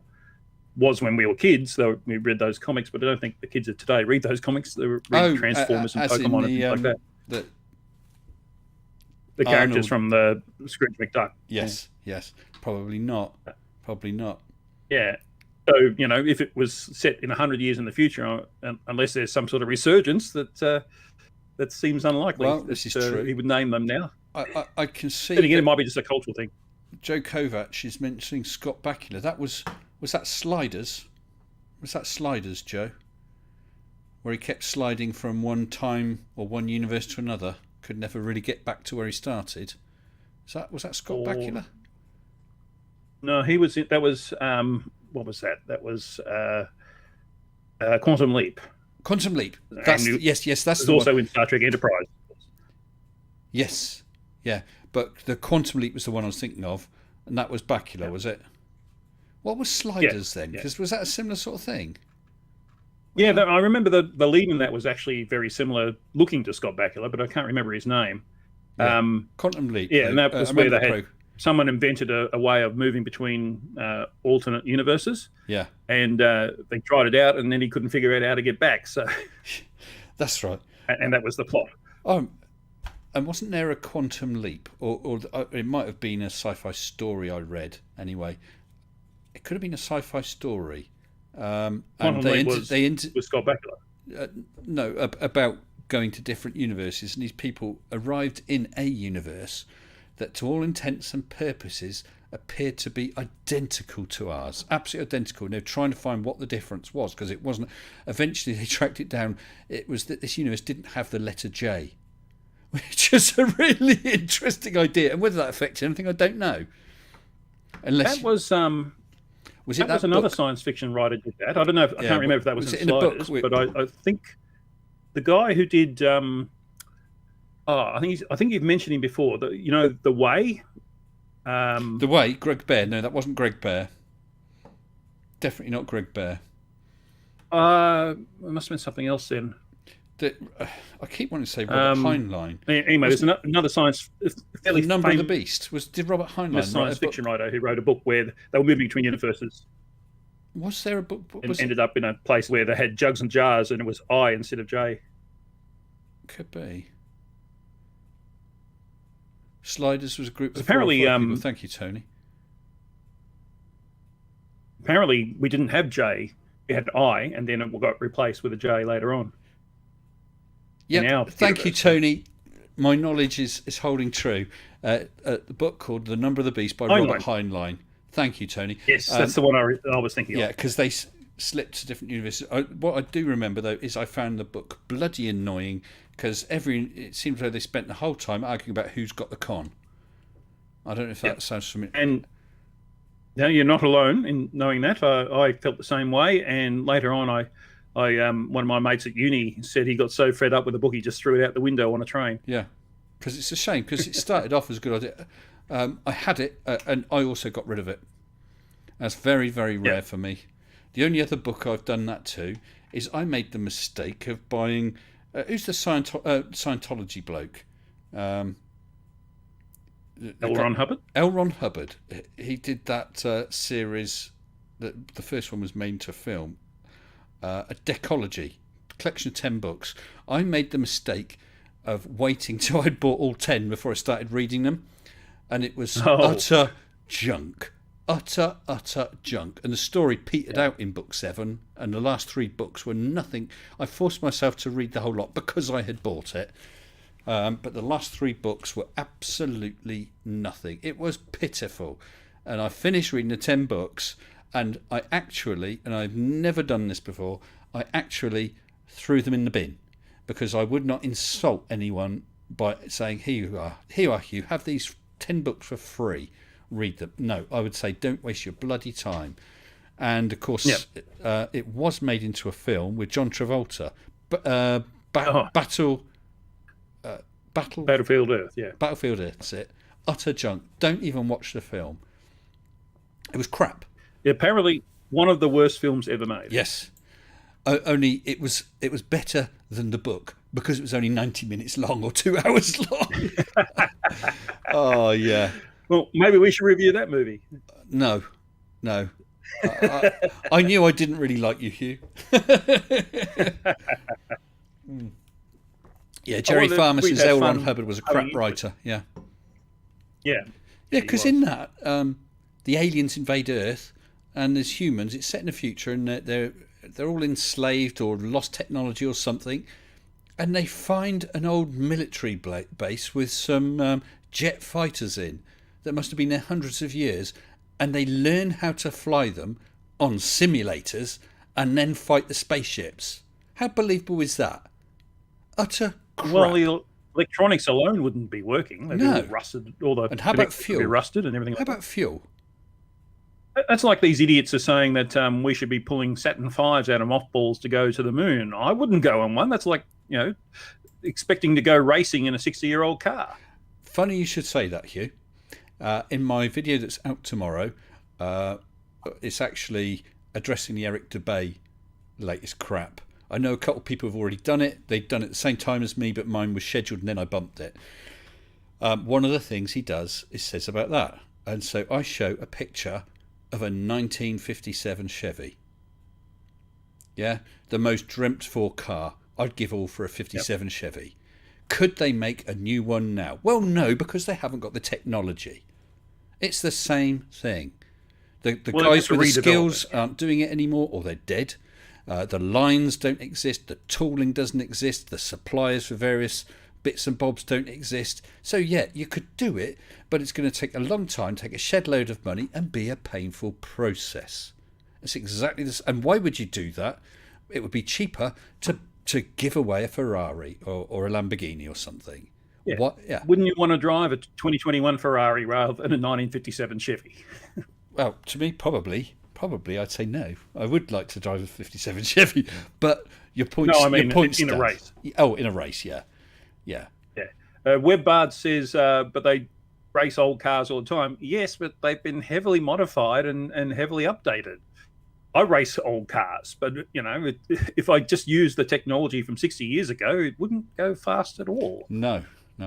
Oh, Tony Regime says that the chapters in that book, Number of the Beast, set in classical fictional worlds. Yes, because one of them they meet a lensman, don't they? E. Doc Smith, Lensman series. Oh, right. Have you ever read that? Yep, I remember that. Yeah, I have. Yeah, I've got that on my shelves at home. I mean, that's very dated, but I can look past that. The old sci-fi stuff where the rockets have got fins and all that sort of thing. Ray guns. I can look past that and just enjoy the story for what it is. At the time it was forward looking, but the Lensman I thought was very good. He was another one who wasn't a brilliant writer, but he could get his point across well enough. Yeah, it was Pulp Fiction, wasn't it? Yeah. Although, it was some wonderful concept he introduced that I haven't seen anywhere else, and that's the kind of science fiction I like to see. Yes. Do you remember the bit about Wheel World? The planets, the wheelies, these little creatures that live on a planet that's basically absolutely featureless, and they've got wheels, not legs, or at least they roll. And they just constantly roll in one direction, round and round. Sounds like me. The planet, until if they happen to come on a collision course with another wheelie, boom, they sort of meld, and 4 wheelies go off. It was just different, very different. I thought it was quite clever. I love that kind of thing where it's, you imagine things that are outside anyone's experience. You know? Exactly. That to me is original thought, Yes. and I always respect original thought. Definitely. Watto says it all sounds a bit Flash Gordon too. Yes, it is a little bit Flash Gordon-y. But the Lensman thing I thought was quite good. They had some interesting worlds he built. Do you remember? Oh gosh, what is it where the purple plant grew? Was it not Trantor? Because that was in a different thing. As cockeyed as something's ether. Oh, Trantor's ether. Gosh, I can't remember. It was a planet that every morning or every night would flood to about 19 foot deep. But with the weather, it was so hot, it would all evaporate by the morning, and all the plant life would be growing. You could visibly see it growing. It was just really, really clever, or really, really different. And it's a heck of a tide. Oh yeah, definitely. Oh, Mighty One, Forever War, definitely. Probably the best book of all time. Yes. All right, that's one I haven't seen. Oh, really? The Forever War. So I won't give it away, Hugh. But it is a war, basically between. It lasts forever. Well, it's between humankind and an enemy whose name escapes me. But to travel, they travel via things called collapsing stars. So you travel at sort of sub-light velocities till you reach a collapsar, and you enter or loop past this collapsar, and then instantaneously transports you to the next collapsar, and then between collapsar. So think of it as point to point, high speed, slow travel. A wormhole. Not a wormhole, but similar sort of thing. But once you're not in the collapsar, you have to travel at normal speed. But a collapsar might send you to a star a couple of hundred light years away. You've got your mission, which is to hold this planet or to do whatever, or attack the aliens, and then you can come back again after 3 months, whatever, and 150 years have passed on Earth.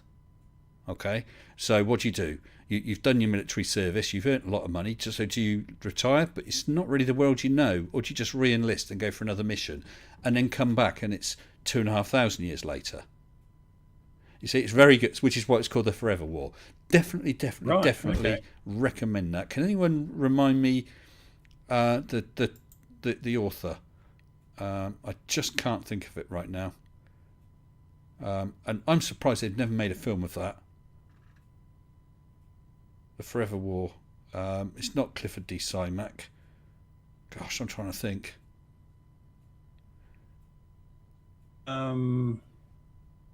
I'm just waiting for Joe something. Haldeman. That's the one. Yes. What, have you just found it? Yeah, On Wikipedia. Okay. Well, go to Amazon or something right now, Hugh, and buy it. You will not regret it. Yeah, It's only a it's one of Hugo's and things. it's a a paperback. It's not a huge paperback. It's not one of these ones that's disappointingly short. It's good, fun story. There's some great. It is excellent, Graham. Joe Haldeman, Richard Furness, absolutely right. There's some of the stuff with the training, and they train on ice planets, Hugh, because lots of the worlds around collapsars happen to be sort of ice planets. Frozen hydrogen, stuff like that. Off. And they talk about how they deal with it and all the different ways you can end up dead, which is quite scary. Brilliant. Please, Hugh, buy it, and then I would love to. I would definitely will. Love to talk to you about it afterwards. And anyone else? Yeah, let's do a book review. Yeah. Well, I certainly push that. That is, I mean, it's a hard toss-up between that and Greg Bear's Eon and whatever the second one was, because I love those. They're really hard science fiction. This is a little more tongue-in-cheek, a little bit, bit more action. It's all good stuff. I see I've got some messages coming. Right,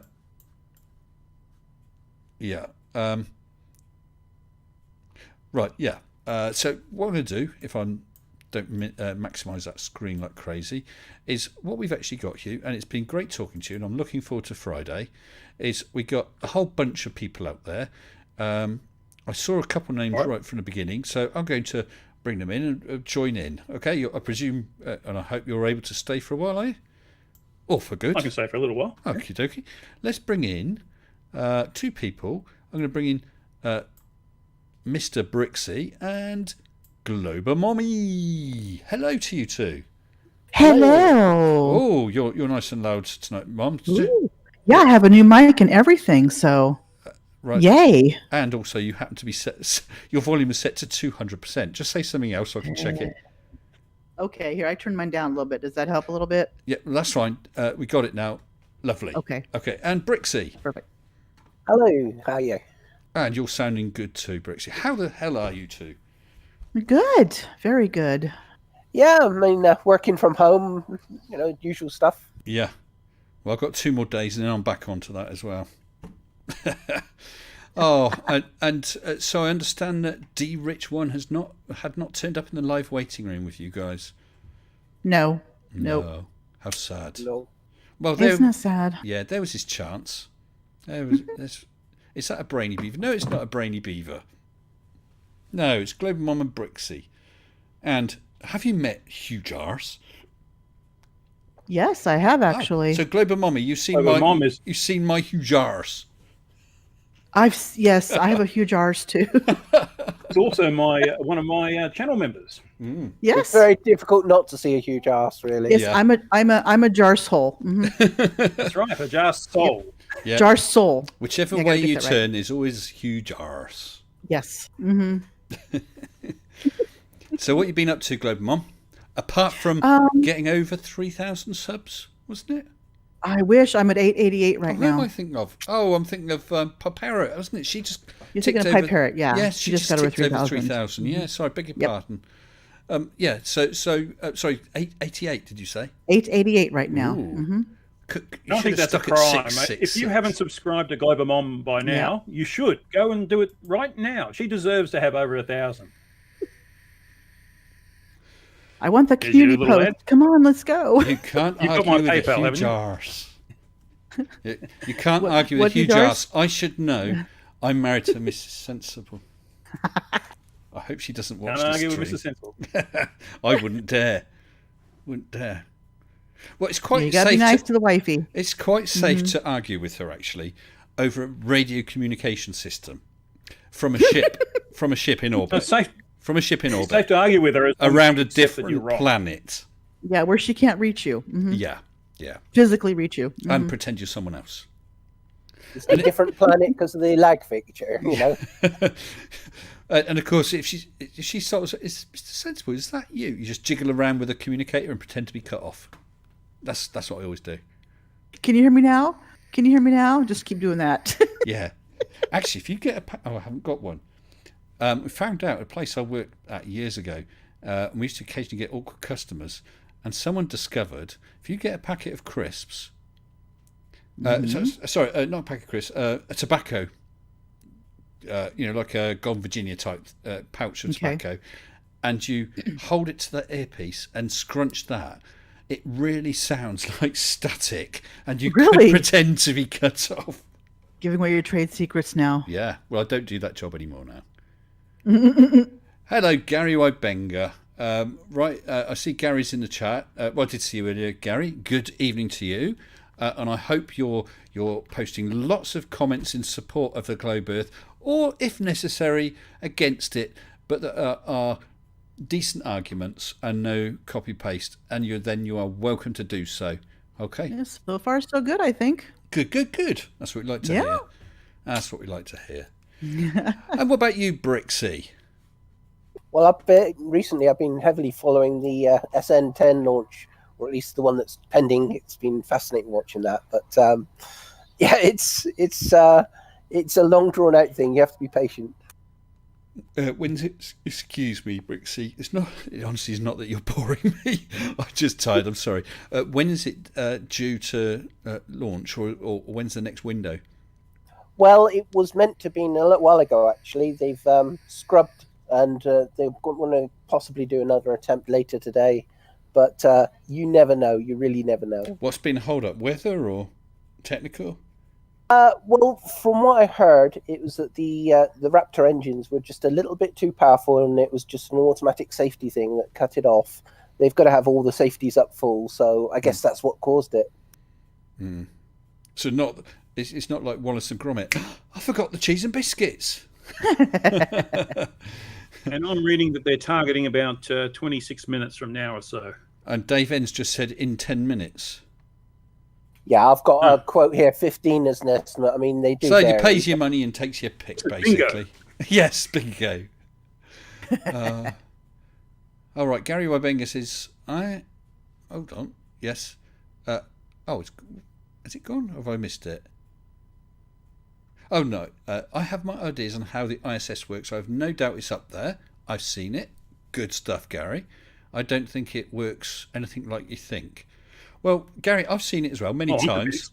I've seen it many times. I have used my mobile phone. I've got a video. I used my mobile phone to film it, and it arrived at a predicted time and went right across the sky and finished at a predicted time. So I agree, it's there.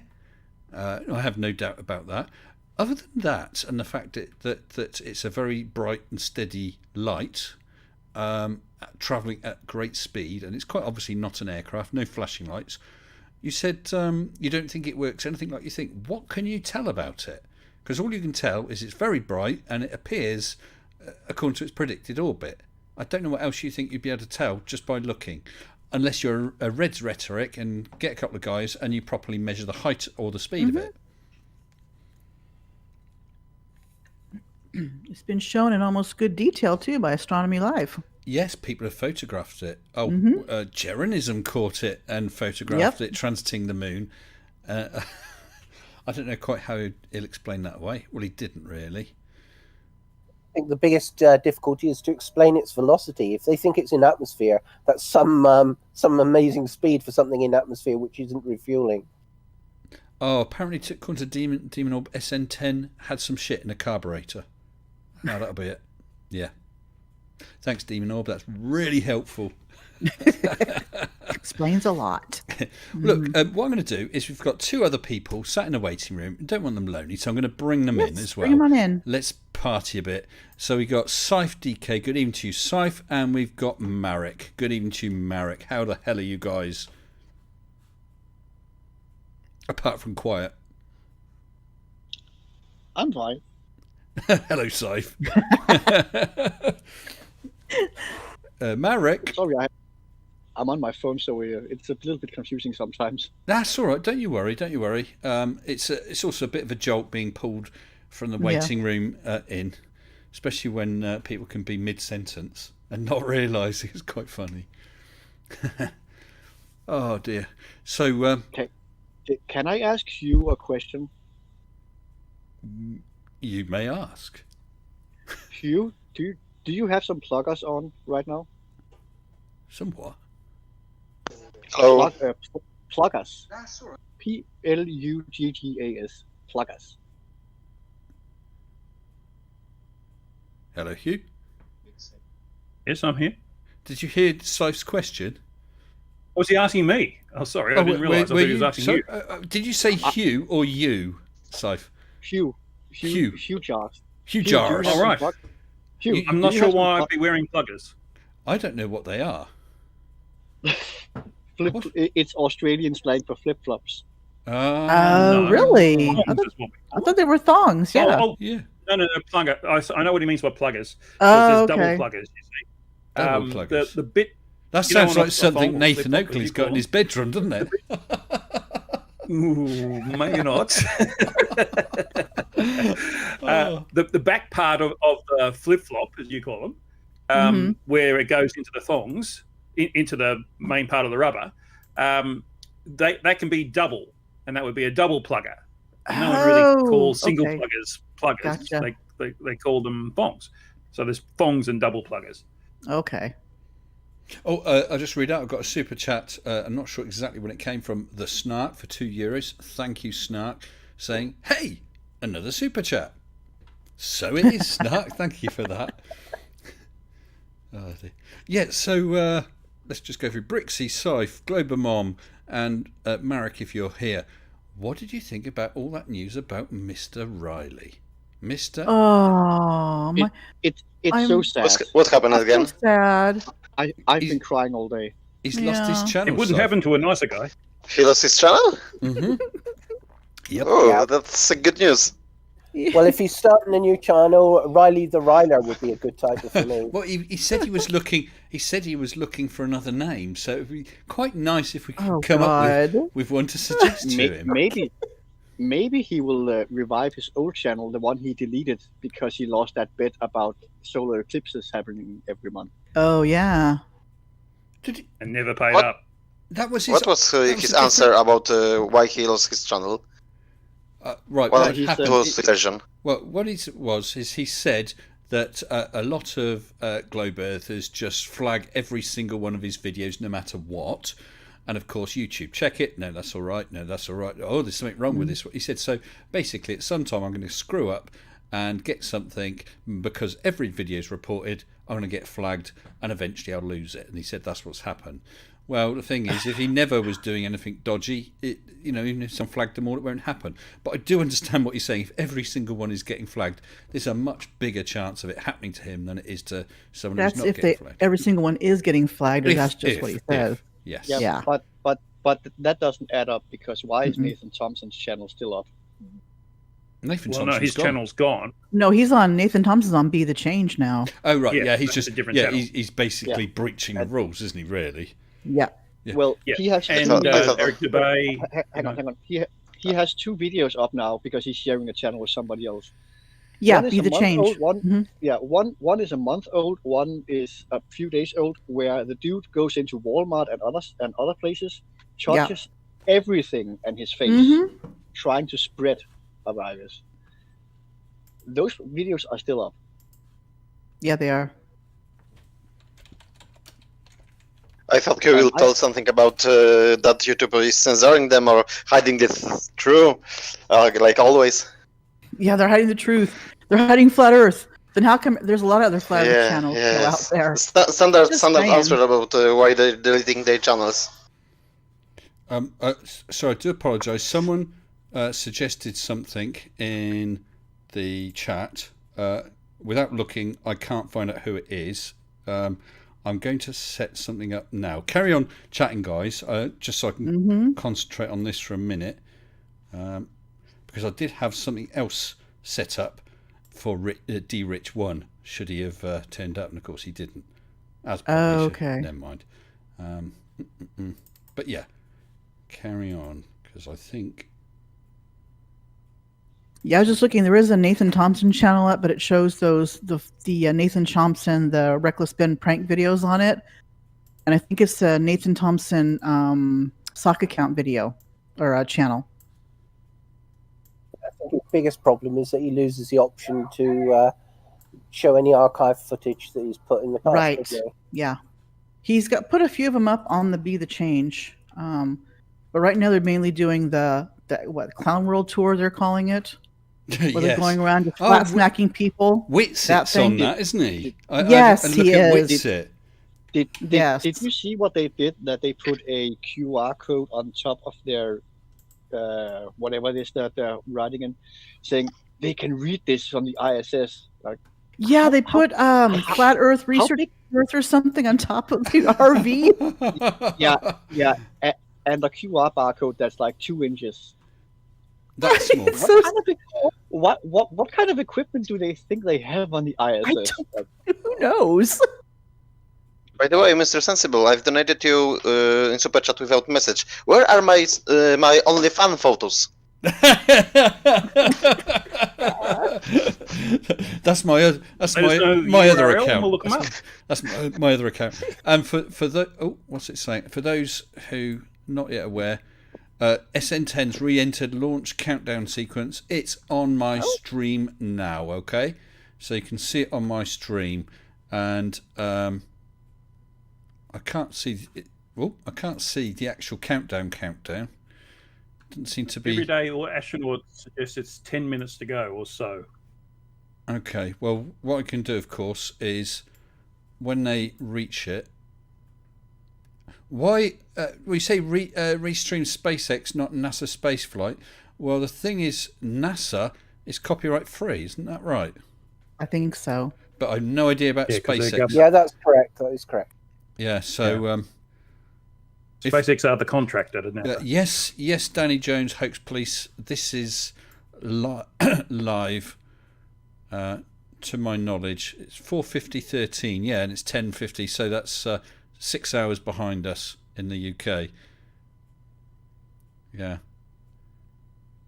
Did anyone see that faked video with some earlier SpaceX thing, and it's showing the launch, and the water tower next to it takes off? That was from DKG Customs. He made brilliant. that after the JM Truth Reds debate last year about fantastic launch. stuff. That was so epic. And he's won an Emmy, so it was really good. Yeah. Don't forget that was shown to Russian vids, and Russian vids. He thought it was real. Yeah. Oh, I've just noticed down the left-hand side is the various stages: tank farm activity, propellant loading. They're now on methane vent. Then it's engine chill, launch. So it's not far at Thunderbirds. It does look a bit 1960s spaceship, doesn't it? Whenever you're watching this, it's the tri-vent, which is like 4 minutes before it launches. So you'll see three, little mini farts at the bottom of the ship, if you like. It's that's a 5-minute warning. Little mini farts. I like that. Well, what I'll do is, if you see it reaches that point, I'll switch on the sound. Fireball XL5, says Dog Walker. Yes, it does look like that. Yeah, it's so old-fashioned sci-fi, isn't it? Have you seen that video where the guy does the Thunderbirds credits, but it replaces it with all SpaceX stuff? Yes, it's spot on, so isn't awesome. it? Yeah. Did anybody? Instead of Jeff Tracy, got Elon Musk. Did anybody watch JM Truth on Fighter Fat Earth? No, but I want to. God. Was it any good? You need to. Was it good? This is kind of spoiler free. Well, this is kind of spoiler for us. It was. Apparently JM it's normal said JM. Yeah, but JM says that God bought him new camera gear. Why would God? He said from God. That was something nice from the of him, gods or something. Yeah. But why would God need to buy it to him? Well, JM gets such a hard time, doesn't it? It's nice for him. You know, the meek shall inherit the earth, and JM shall get some nice camera equipment. I think that's that's biblical. Yeah, right. Nice. Yeah, but couldn't God just will it into existence?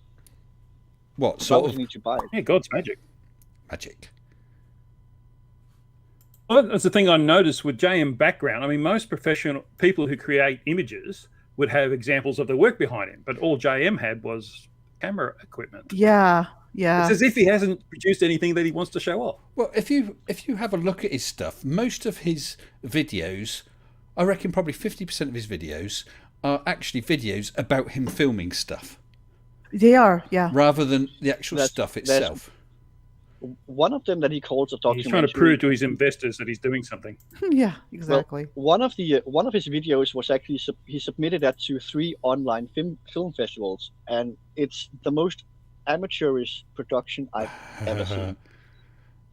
Like seriously, it's like a polished. Back again, 21 minutes now. Oh, I just enlarged the screen. What's up with it now? Oh. Well, it is difficult for them to assess. The best and most accurate assessments, when you actually see the craft venting, they're usually pretty accurate when it's actually taking place like that. Do you know what? It does look very, very homemade. I think I'm going to become a flat earther. That's just a bit. That's just a bit of pipe. Analyzing and it. if you look at the fins, they've actually got squished bits. You can see where they've been. It is a model. You can see where they've been pinching it between finger and thumb, and they've dented it. Can you see that? Did you see that video of Nathan Thompson where he was at a launch? It was a night launch, and he was saying, that's obviously fake. It's just a balloon. And he's yelling, saying, "Shut up, you idiot!" He's yelling at the top of the look, it's fake, and they're arguing with him, and yeah, conveniently he took that down off his channel, off the Be the Change channel. Someone should have told him that. You can actually prove it's a fake just by taking photographs from underneath as it takes off. Yeah, exactly. Here, get closer. Here, no, not close enough. Keep going. I'll tell you when to stop. Oh God, I've seen he's the he's a hot mess. I've seen the cameras that's been close to those launches. They're melted. Yeah. Well, I see. They've actually had cameras inside the ship as well. I don't know if they'll have it this time round. What, have you watched the Apollo launch pad camera? Actually showing whichever Apollo, whether it's 11 or not, I can't remember, launching, and it's all it's high-speed film, obviously then slowed down, and you can see the way all the paint just bursts. Well, it's not paint, is it? It's some sort of heat protective coating bursts into flame and stuff, and the dousing of the water. It's just incredible. Yeah. Typically, what comes off is a little ice particles, things like that. But there are ablative materials on landing. Now, they shouldn't be coming off during takeoff, though. But no, this was all the gear for the Apollo. You know, the service connections and things like that, and the clamps. Right, yeah. They've all got hoods and stuff, because of course they want to reuse it. That's all rather expensive, and it's all covered with. It ends up really, really burnt, but it's designed to burn. But it's fascinating. They had explosive bolts with cables that detach and things like that. Yeah, Mm-hmm. and dumping tons and tons of water on it. And also the clamps that hold the bottom of the Saturn V so they can get the thrust up. When they fall away, these protective covers come over. That's the ones I'm talking about, Hugh. They're sort of hoods, aren't they? Yeah. Which I thought was, a really. They thought through what was going on very well. It's almost like there's a lot of heat going on there for some reason. Yeah. For some reason. Isn't that And not weird? CGI. Of course, in 1969, they had plenty of CGI. Conan, thanks for that. I just got your DM. Cheers, pal. We're just trying to confirm about whether. This is a feed from NASA, and my understanding is NASA photos and videos of that are not copyright. They're available to everyone. I believe that's by law. Yeah, because they're a public. Yeah, they're government agency. They can't. If this is via another site, if they've put the graphics on or whatever, because it says NASA spaceflight.com, so it's. I'm not sure if they're part of NASA or they just use the name.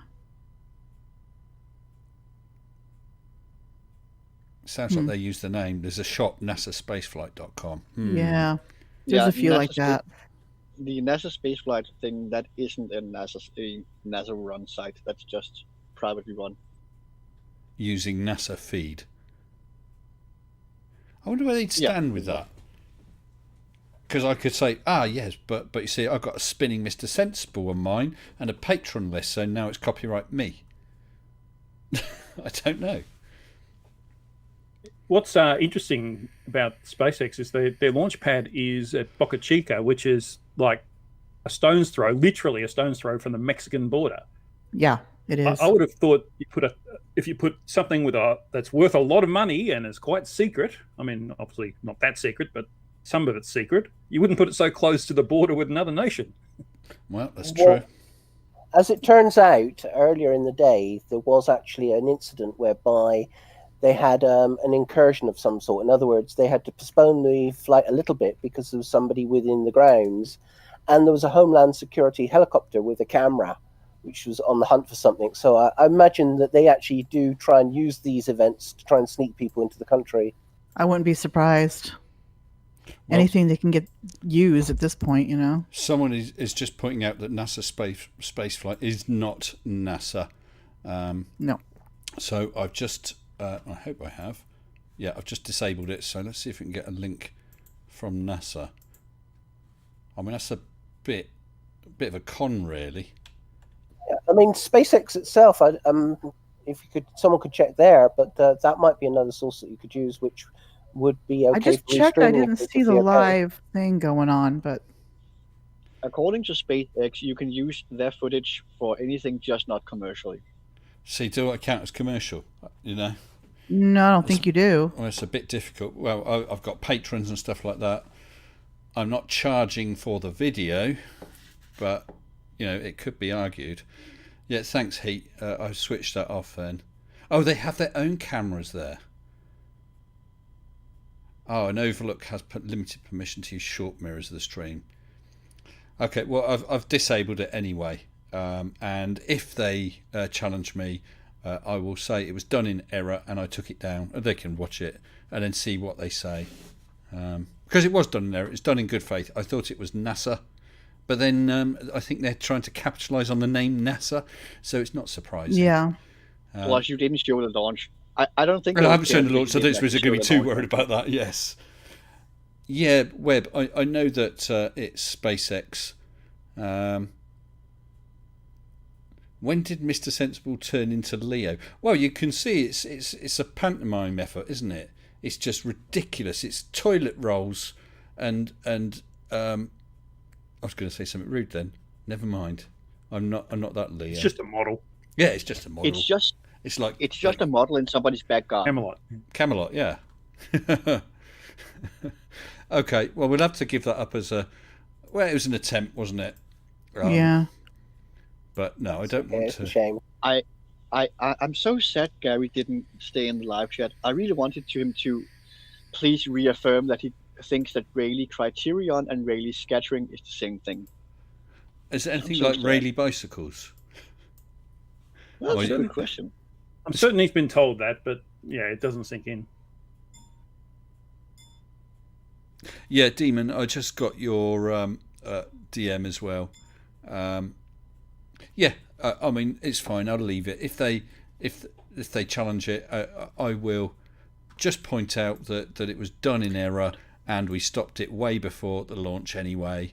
I'm not worried about it. And if they kicked up, then I can just cut that bit of the stream out. You know, it's not the end of the world.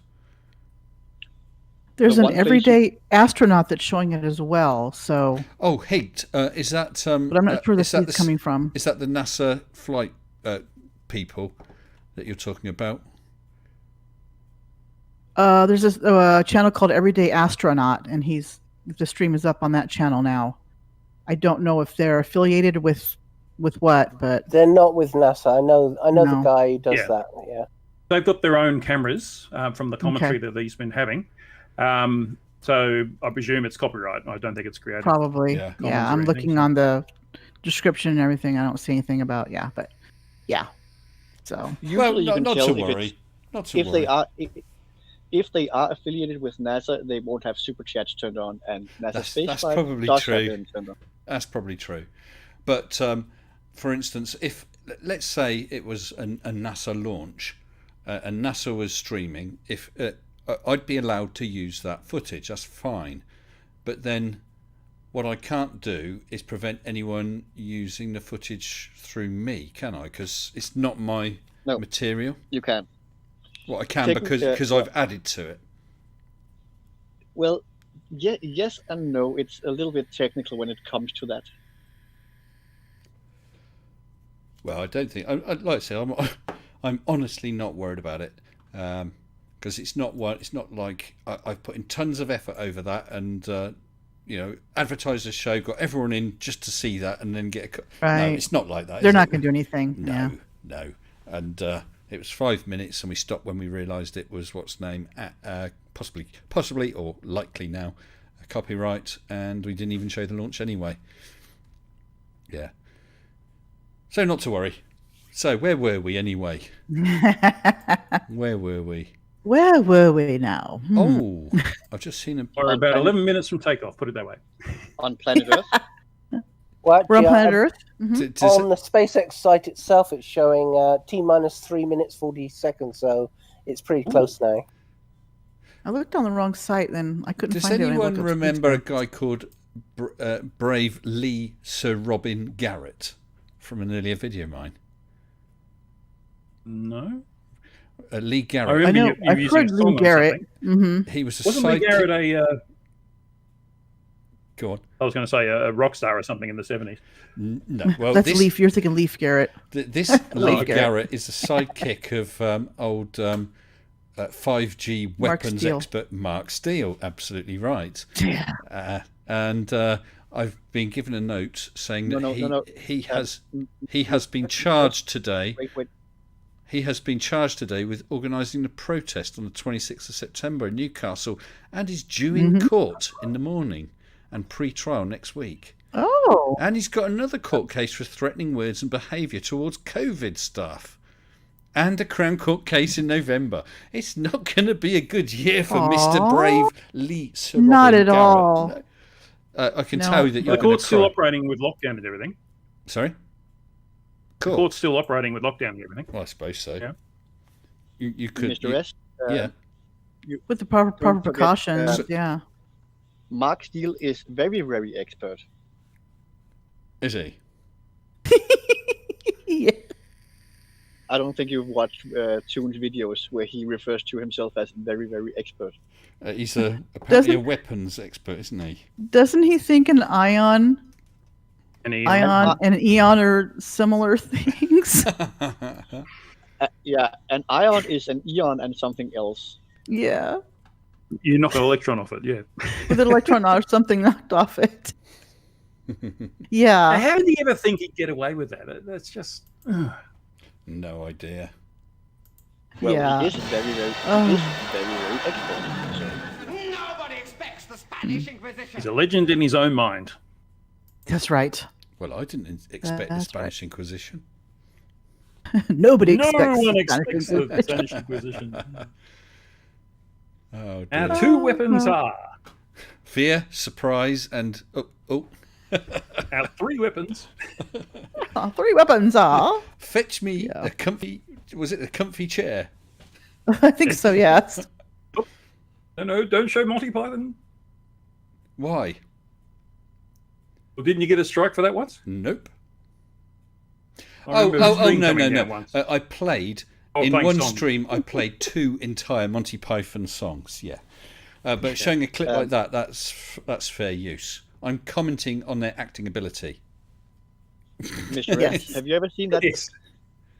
Have you ever seen that clip with John Cleese talking about him actually knowing Kruger from the Dunning-Kruger thing? Or I think it's Dunning. Yeah. Who knows?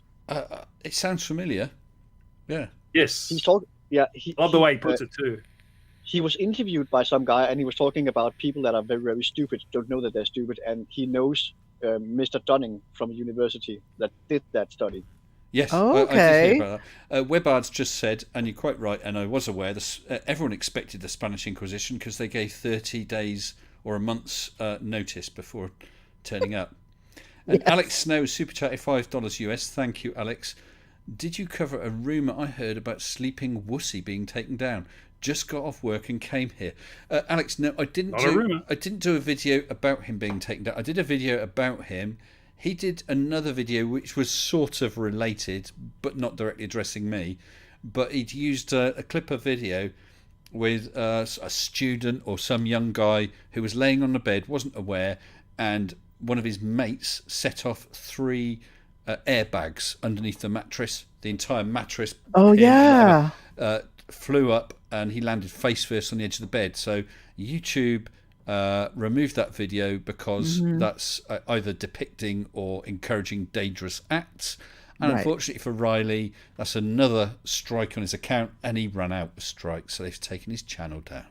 Yep. Yeah, he actually admitted that he got 2 strikes because he was, quote, defending civil rights with the COVID stuff. Absolutely. Yep, he did. Yeah. Yeah. Wouldn't happen to a nicer guy. Yep. No, it didn't, because he's not a nicer guy. He's No, not. he's not. He's a very dishonest man. Very dishonest. How likely do you think it is that he will try and sue YouTube for terminating his? No, his not. No, he's already said that he'll set up another channel, and let's face it. Of course he will. If he sets up another channel, what's the chance? Especially as he wasn't monetized, there's no links with a credit card or bank account, so they're not going to know. You know, he'll set up another channel. Well, It's Google. They'll know. Trust me. yeah. But I suppose it won't take much for, and I'm not encouraging anyone to do that, but it won't take much for someone to decide to report him and say it's the same channel you took down, same guy. Well, Doesn't stop Daniel Pratt, does it? God, No. how many has Daniel Pratt had? About 10 million channels since he started? Well, Taboo at least. Conspiracy's on Taboo Conspiracy 3, isn't he? 3. Mm-hmm. Hans Wern, And how Hans many did he Wern. have? Loads. Yeah. too many. There's also another old guy from the old YouTube days called Brett Keane. He's had like 20 at least. Yeah.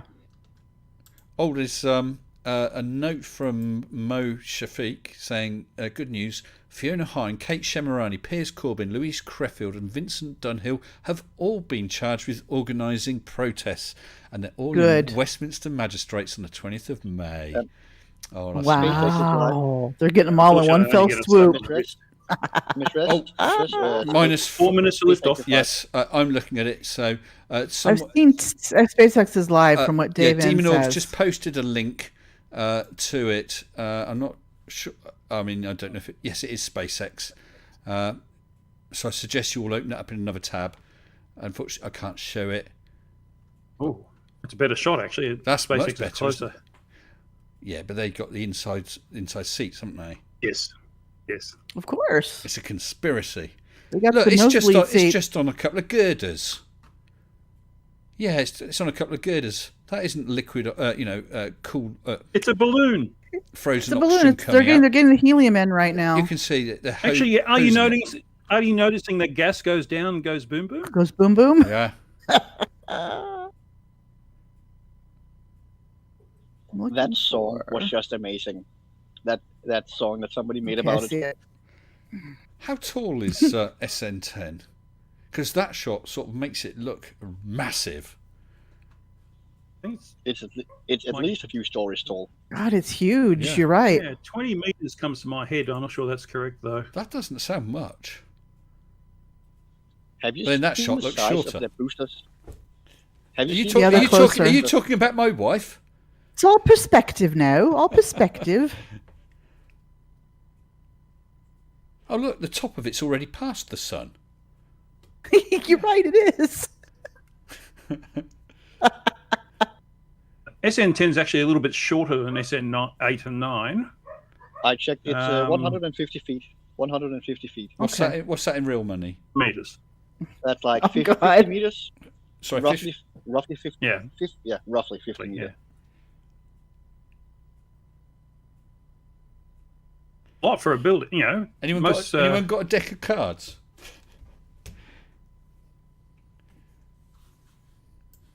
Someone said, who is it? I'm D Fox says it's a vertical Hindenburg. Yes. Oh, the humanity. Oh, the boom, yeah. Well, when it lands, it's like that, yes. No, this is just to test the engines, right? They're just testing the engines? No, or? it says high altitude flight test. I've got to be honest and say I've not looked into it. Okay, flight test. I see it now. So they're not testing. They also think they can land it this time, but are they not testing the flip this time? It says third altitude suborbital flight test of Starship prototype, similar to SN8-9. It'll be powered through ascent by 3 Raptors, each shutting down in sequence prior to reaching apogee, 10 kilometers. It will perform a propellant transition to the internal header tanks, which hold landing propellant before reorienting itself. 10 kilometers. It's not going to get as high as Mage. They should have come and talked to me about that. They should have. Oh, yeah. Must be a heavy balloon. Wow. If they'd have told me, I'd have launched Mage 3 and I could have filmed it from above. Suck on that, Elon. Really? You know what I'm thinking right now? I feel sorry for the cameras near the ship because they're going to be toast. Yeah. Well, the most of these cameras are 5 miles away, or at least 2.5 miles. SpaceX ones. Oh no, the SpaceX ones are close. Yeah, less than a minute now. Down. Demon Orb said, "Hold." No, Demon Orb. No. I think it's a go now. They would have held a lot sooner than this. Well, SN8 stopped with like 1 second ago, so yeah, that's true, huh? Galaxy. In fact, earlier today they did the same. Mr. Russell, look, that sun is clearly in the clouds. It is in the clouds. You're right. You're right. Lower than the top. Those are all chemtrails. They're not clouds. They're chemtrails. Well, Jerry Rocha says they're not chemtrails. So. Oh, he does. Wow. Yeah. Yeah, but he also says that he's made progress. But I'm going to laugh if that water tower takes off. So I've heard he's changed his mind on volcanoes. So 10. We'll see. Yeah, I've heard that too. Ooh, here we go. Yeah. 8. Well, 7. He lives in Hawaii. 6, Come on. 5. 3, 4. 2, 3. 1, 0. And ignition. Go. He got it. There it goes. Looks like a go. It is. Yep, She's off. she goes. Not, look, not that's Houston. like We have cleared the tower. Ooh. Oh, look, they it's did fake, a cut. isn't it? That means it's fake. They switched to CGI now. It's After Effects. Come on. Look, see, look, it's got black sticky plasters on there, covering up the holes. That's right. Oh, I've got to do a debunk on this. Real rockets don't. Real Look rockets. how Real slow's rockets going don't up. go so That's a slowly. balloon. It That's is, a isn't it? balloon. That's got helium Or in it's it. dangling below Mage 3. I was going to stop. Is there a Terry Davies in chat? Hello, Oh, look, Terry. it needs to go for an MOT test. Look, it's smoky exhaust. Yeah, it's all smoke and mirrors. Mm-hmm. See, So that from that flame is not perspective, it real. looked like it wasn't moving at all. Flames don't look like that. Oh dear. There's no telemetry on here giving the height and that. With the actual launches, there were tons of telemetry, which is always lovely. It's nice to know how high it is.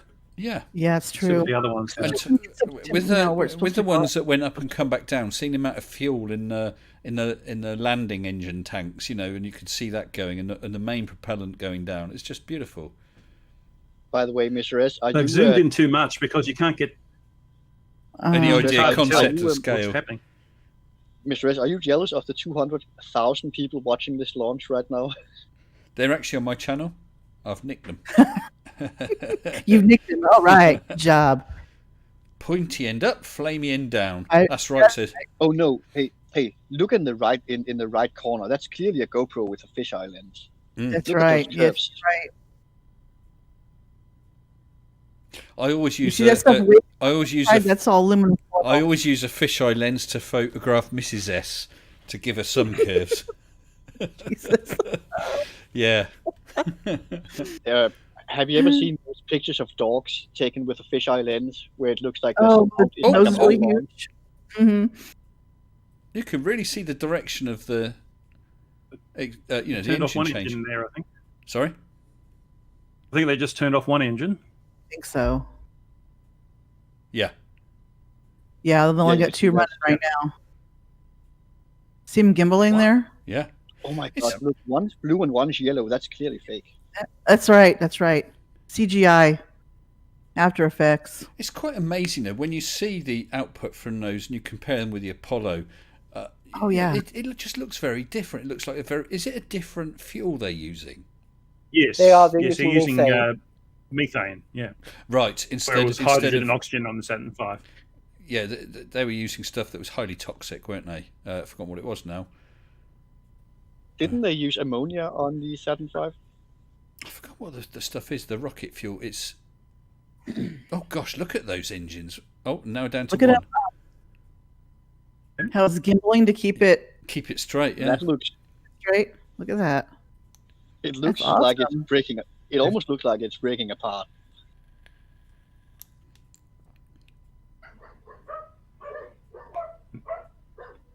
The corgis are excited. If you can hear that. Release the corgis. Oh, it's going They into the want their clouds. breakfast. Once it's done, I'll go because they'll want to be fed.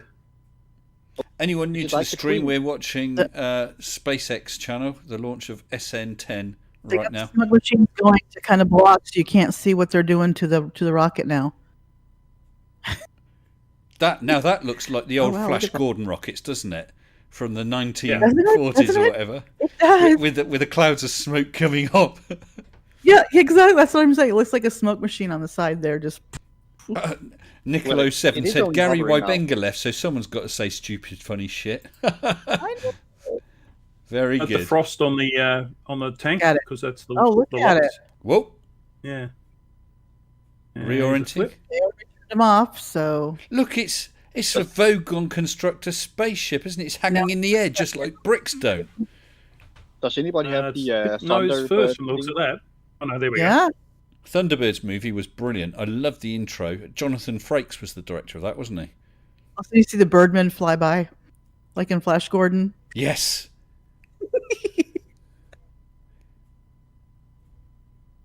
Look, it can't And fly. will rocket go down, go boom boom. The wings are Go too down, go tiny. boom, aren't they? But Actually, they're smart. They're using Launch the wings as a gliding, as a what do you Aero call it? braking. Aero braking, yeah. but See, it they're would be smart. nice to skydiving. see it filmed from a little further back so we get an idea. So, Yeah, get more of a Mummy, reference. Mummy, Hmm? aero braking is basically like a slingshot maneuver, just slowing you down. Yeah, but I mean, they're using the wings like that. They're using the wing instead of having something else on it. That's what I was saying. Yeah. The best analogy is it's skydiving. There you go. Or Okay. Throwing themselves at the ground and missing. what are those things called that don't have an engine? It's not hang gliding. Hang What are they called? gliders. Now, Oh, you mean the okay. paragliders? do you know what? I'll be Parasailer? absolutely honest. Obviously, I know that all this is real. I know we went to the moon. I have zero doubt at all. But when you see that, it does look like a cheap special effect. I'll be honest, it does. That shot, or the shots we've been now seeing. they're- Except now that you can go there and coming watch out. it yourself. So. Well, yes, of course, Hugh. 2, 3, yep, all 3 ignited. Awesome. No green. 1, 2, Oh, 3. Green Got means it. engine blow up. No, it's Oh, it's going to land. Nice. My God. It's so- Come on, come on. You can still sit gimbling. Oh, yeah. Get down. Come on, come on, come on, come on. It's still there. It Boom, hasn't boom, blown boom. up.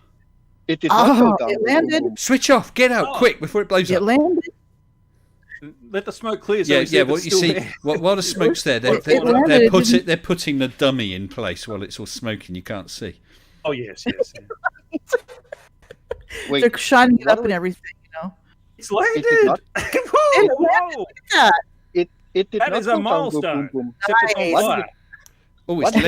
lent over a Bottom bit. Isn't it? It's a bit. See, it's not good enough. It's lent over. Oh no, It's- that flame's getting bigger too. It's obviously Yeah. further around the globe, so it's leaning away from you, isn't it? Yeah. It looks like it's gonna tip over. It honestly. doesn't it? It looks like it's leaning, yeah. Maybe part of the support has given way. Possibly. Fake bird. It's not falling over, so I guess it's gonna stay up. All birds are fake. Oh, that's right. If Fine, birds are in yeah. the shot, it's fake. I love how he called it a soft touchdown. I can't. Now you guys have got advantage of me. I can't listen to it, otherwise it comes through on the stream. Yeah, I'm not listening to it because otherwise, Yeah, so- it so- infiltrates the screen. Mr. S, this is a soft touchdown. A hard Wow. touchdown is when it goes boom boom. Wow. Boom. Yeah.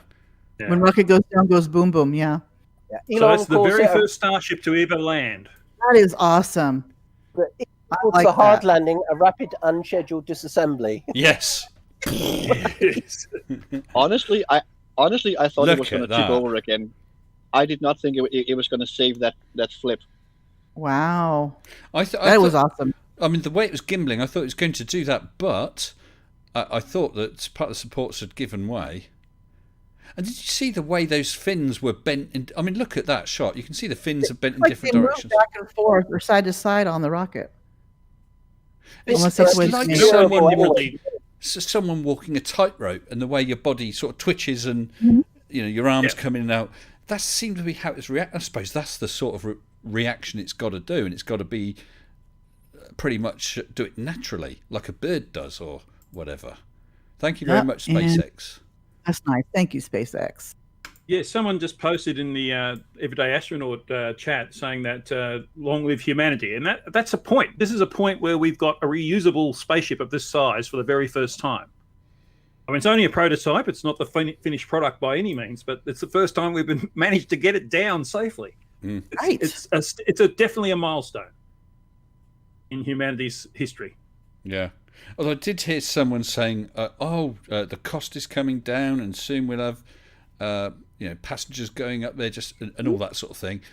But the cost of fuel is still going to be phenomenal. Your running cost, if you can reuse the vehicles, obviously saves an absolute fortune.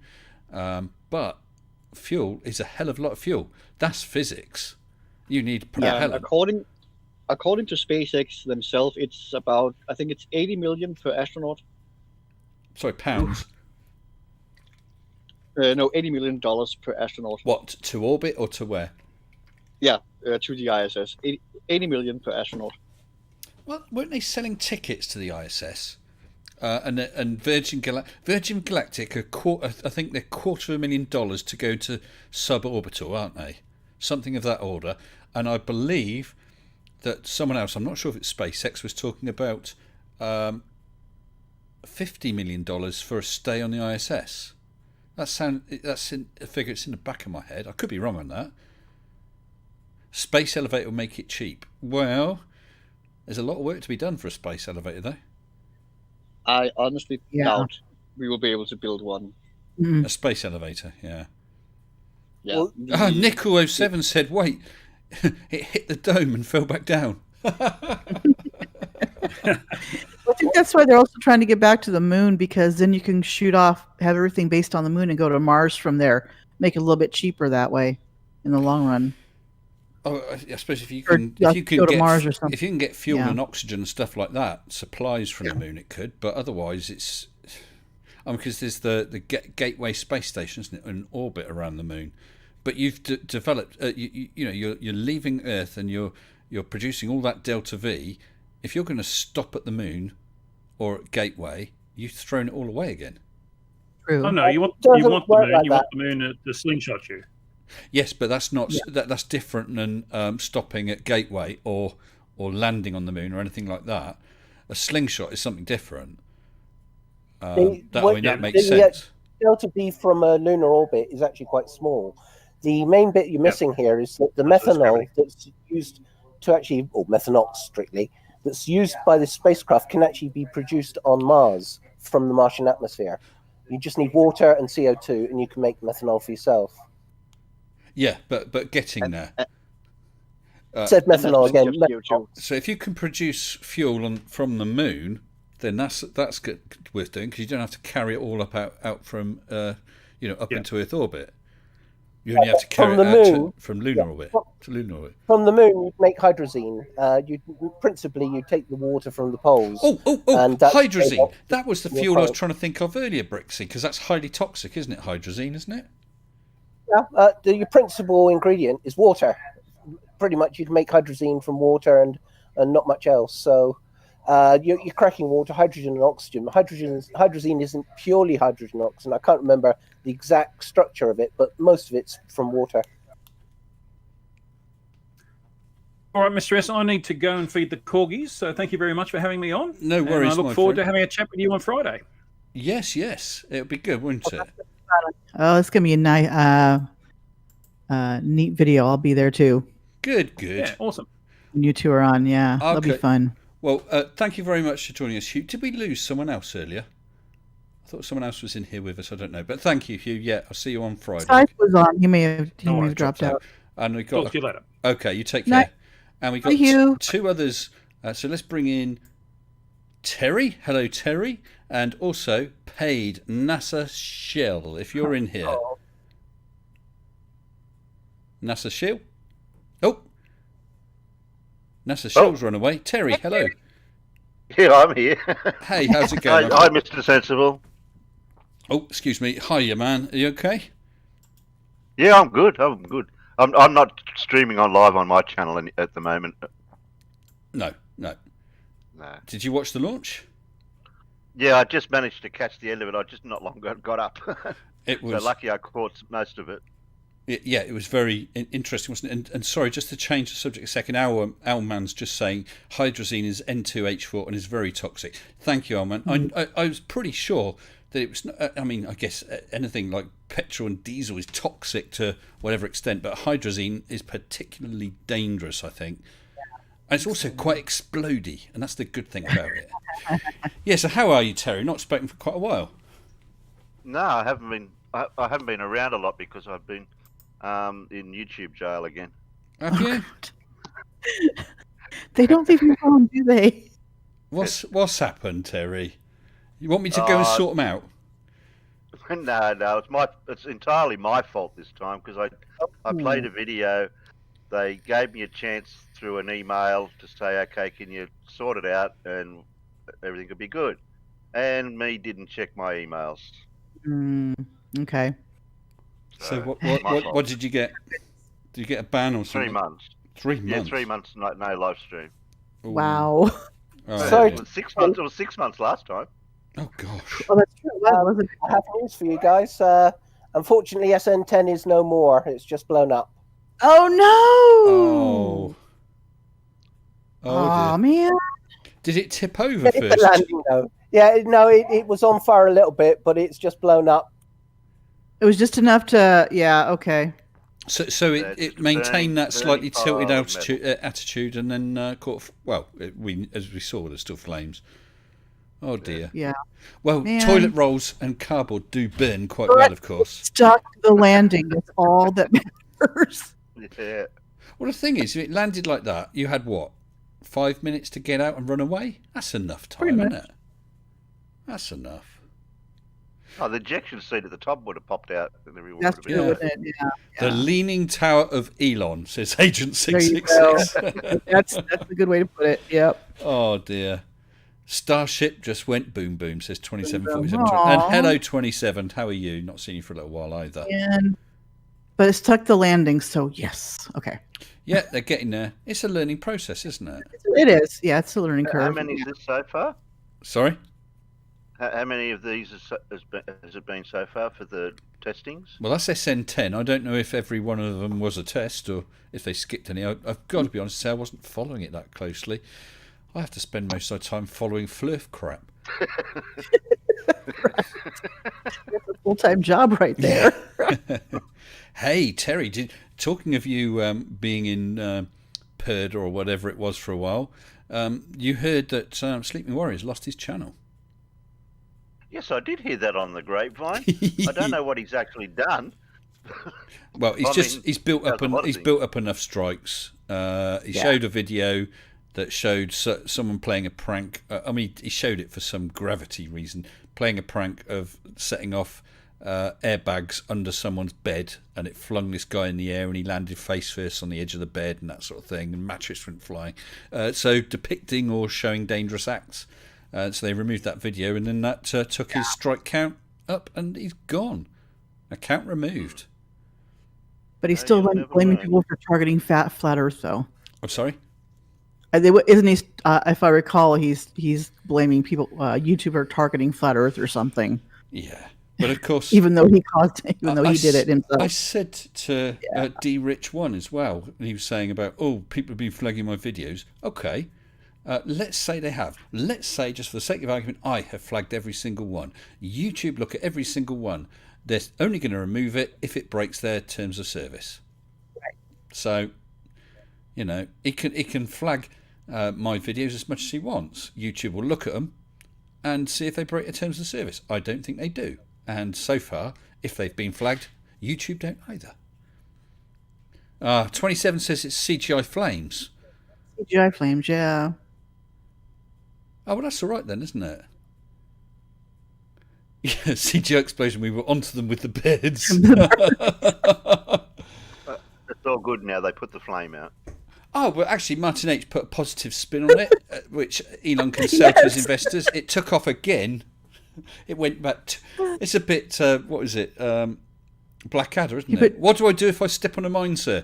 Well, jump about 100 feet in the air and spread yourself around. Yes. And a massive shout out to Colon, who's been sat there in a live waiting room all night. Thank you, C. Appreciate your help. And he's been DM me, letting me know when people arrive and that. Unfortunately, D Rich One decided to pussy out. And no, that's a bit unfair. I don't know. Maybe he got caught up. I only asked him today. But unfortunately, he's decided he's not been able to make it tonight. What a shame. Especially after the 4 videos he did about you. You'd think he'd make a point. It's 4 now, is it? Oh, man. With one of them... 4 when I looked. With one of them, I put a post. I was the first person to post. I went back to look at it a little later, like about 10 minutes later, and he had put 7 posts against my, replies to me. I posted something else. 4 hours ago. Yeah, honestly, in this particular thread, it was about 30 posts. 3 were me, and the rest was him. He's manic. But, I had some evidence to use against him, actually, some beautiful evidence. And I want to share it with everyone.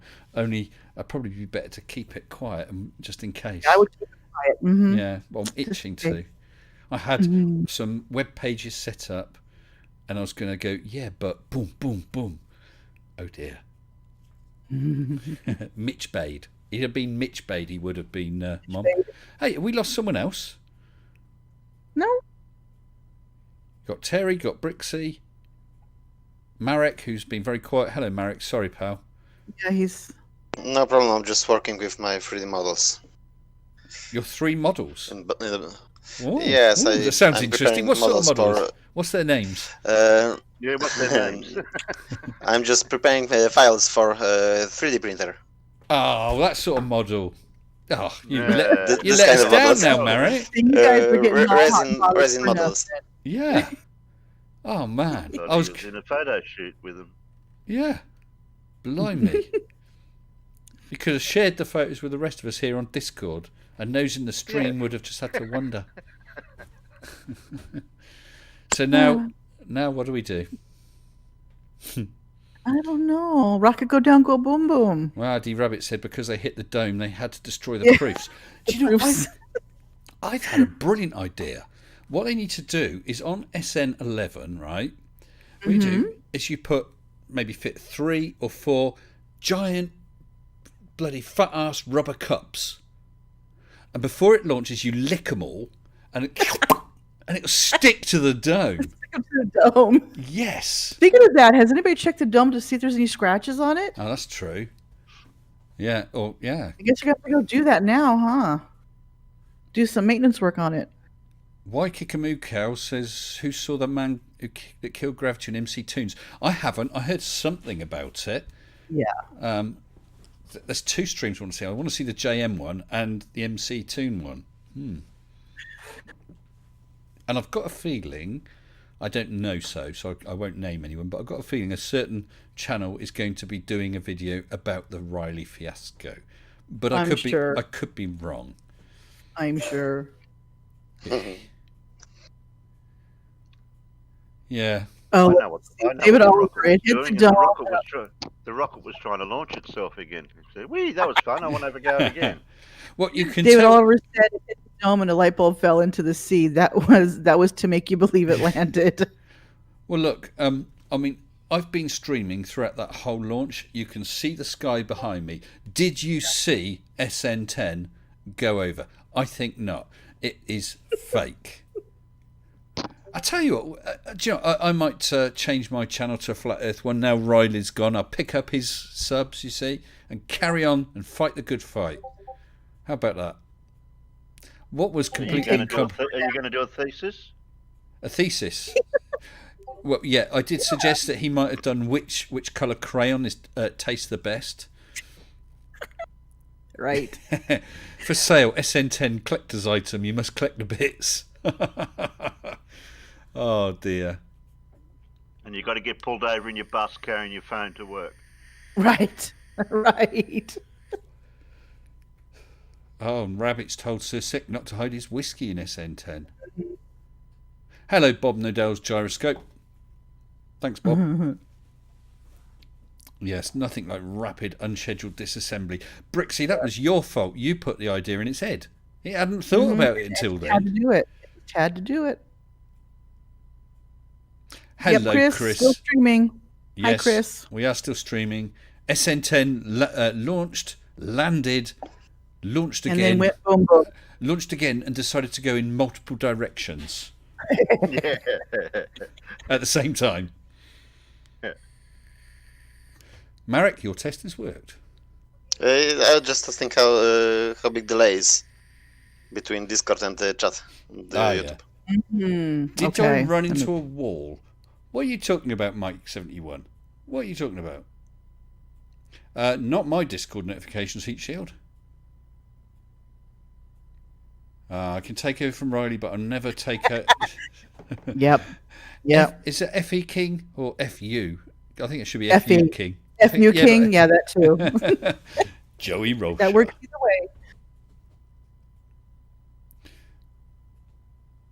way. Wow. Oh, goodness. Yes. But yeah, watch those 2 streams. JM Truce didn't last very long, but... Oh, he's not run away again, has he? Oh, let's just say he rage him. quit. He rage quit. Maybe he's just out of practice. Maybe. I mean, the last sorry, one before he originally ran away, it was beautiful. He stood there, and you know he's got quite thick glasses, which really accentuate his eyes, and he really did look like a deer caught in headlights. He looked petrified. He was. Yeah. Well, one thing I want FTFE to bring up with him was they're talking about natural and science, natural definitions and stuff. And he was taking the dictionary version, not the scientific version of it. I don't know what's... It doesn't exist in nature. And I wanted FTFE, and I put this down for FTFE, he didn't take it, to bring up JM's dreadlocks. You don't find dreadlocks in nature. True. They have to be made that way. So I want to bring up as an analogy. Someone pointed out about Riley. He was saying, Einstein. It says that he described gravity as this and not as a force. Well, you can argue the toss. Yeah, but you can argue the toss over. Do you call it a force? Do you not call it a force? Do you call it this? When it all comes down to it, it doesn't matter. You drop this. It will accelerate downwards at 9.8 meters per second each and every time. That's why they call it an apparent force, because it can be thought of as a force for some things. Yeah. Oh, yeah, but I use that word apparent as in apparent horizon. So, and they don't understand it, or they do and willfully misconstrue it. Right. Oh, it's pathetic. But if you use fictitious force, they really misconstrue that. JM is going bold. Is he copying my hairstyle now? That's why he wears the thing on his head all the time, I think. Yeah, or is he going bold because he wears a thing on his head all the time? Hey, who knows? I don't know. Could be either way. It could be. It could be. It could be either way. Yeah, but dreadlocks is just uncombed hair. Well, I don't know how to do them, which is why I haven't. If I knew, I might decide to do that myself. Yeah, you could have the hair on the edge coming out off the back, like the Captain Picard, but have it long, have dreadlocks. I do. It's funny. So many people, have got a thing about losing hair. But it honestly didn't bother. It happens. But it didn't bother me at all. I shaved my head. I shaved my head since I was about 32 years old. I had a full fit. You know what I mean? I just decided to do it. But you can pull it off. You've got a good head shape. You can pull it off, There you go. So what if James got a pointy head? Is that what you're saying? If he's got a pointy head? Oh, dear. It wouldn't matter either way. He's going to have a pointy head, so... Look like a cone head, is that what you're saying? Yes. Oh, dear. Concave head. A concave head, exactly. It's a bowl shape. Barry says centrifugal force is a fictitious force. Well, fictitious. You mean it's like fiction? It's made up. It doesn't. I mean, that's all. That's the level of their. Yeah, that's the level of concave head with a small sun inside. Yeah. Arwen is in need of dreadlocks. Someone he needs to change his hairstyle. He does. He looks too much like Legolas. He needs to give that up. That's kind of a while ago, Get with the modern times here. You could watch a video of Arwen 10 years ago and you'd think it was the same video you're watching today. Right. Value Legolas. Jam Truth has an egg head. He should be careful, or Riley will be putting salt on it. That'd be Riley. Yeah. Did you know Harry Warp? Is that in general? Everybody in here have a look in general. I think I've seen him. I think I've seen that as well. Before. Yeah. But that's shorter hair as well. Actually, I'm not being funny. That's probably a better photo of him than you normally see. Yeah. Hey. Can you see that picture there? It's CGI. Look at the reflection. Or maybe not. It looks like the reflection's got glasses. Can you see that? Getting in there. Is it in general? Nah. Not when you have it up big. Yeah, but do you see what I mean? Because you've got that line from his eye. Yeah. And just for a second, it looked like a pair of glasses. And then his ear in the reflection on the left looks like the other side of the glasses. That's one of those weird photos that's taken just at that time, date, or angle. Oh, and a picture of SN10 blowing up. Oh dear. Shame. Well, it was taken off again. Yeah, it looks like it was. Yeah, it is a shame, but it's progress, isn't it? That's all. I mean, you think, bouncing. however many years ago, the idea of landing a rocket on its tail again is just stunning. And those boosters, the way they land again. The landing gear is very. Well, Hollywood movies made them back in the 50s or 40s, didn't they? Rockets that landed on their tail. I think so. Yeah. Yep. So they were prophetic, weren't they? But they also had a thing about saucers, didn't they? What was the Forbidden Planet with Leslie Nielsen? Yeah. Yeah. Right. What is it with saucers? In Lost in Space, they had a saucer-shaped spaceship. Yes. Do you remember the original Lost in Space TV series? Yeah, I used to watch it as a kid. Yeah. So did I.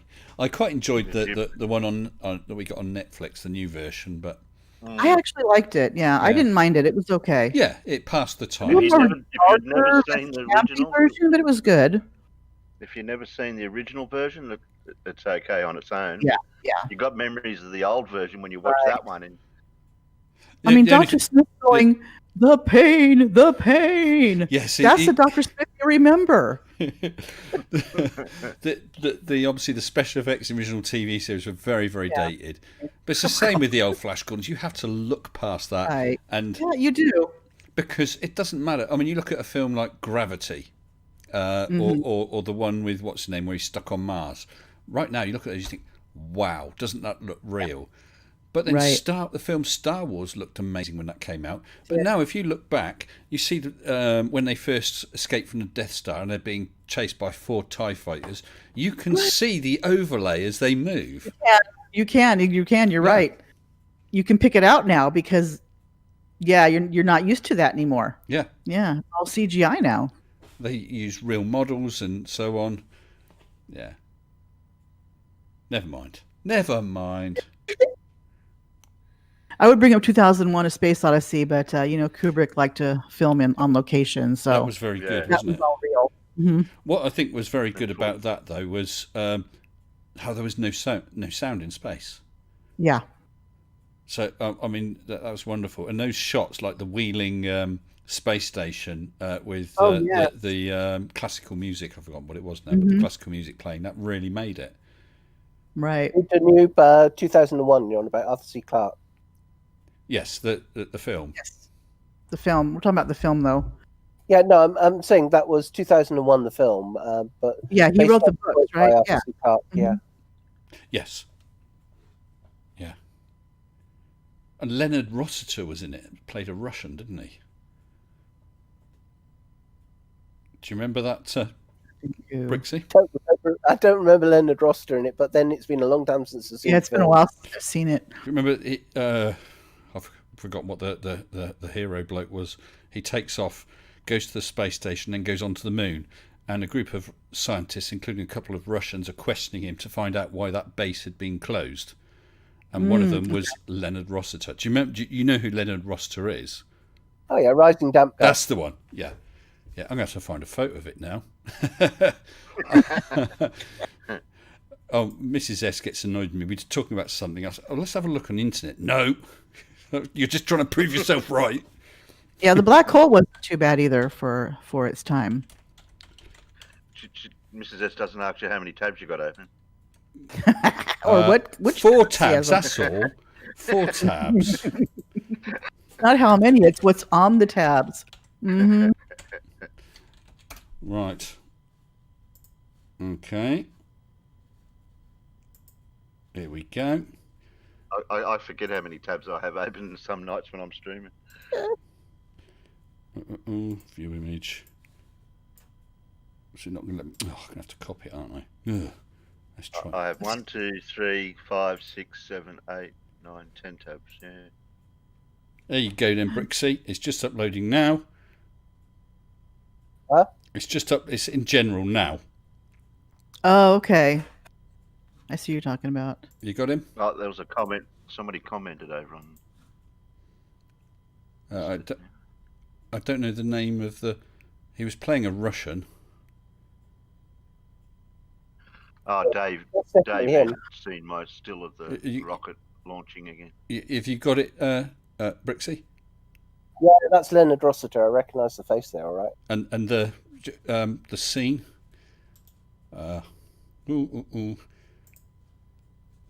Sorry. Here you go.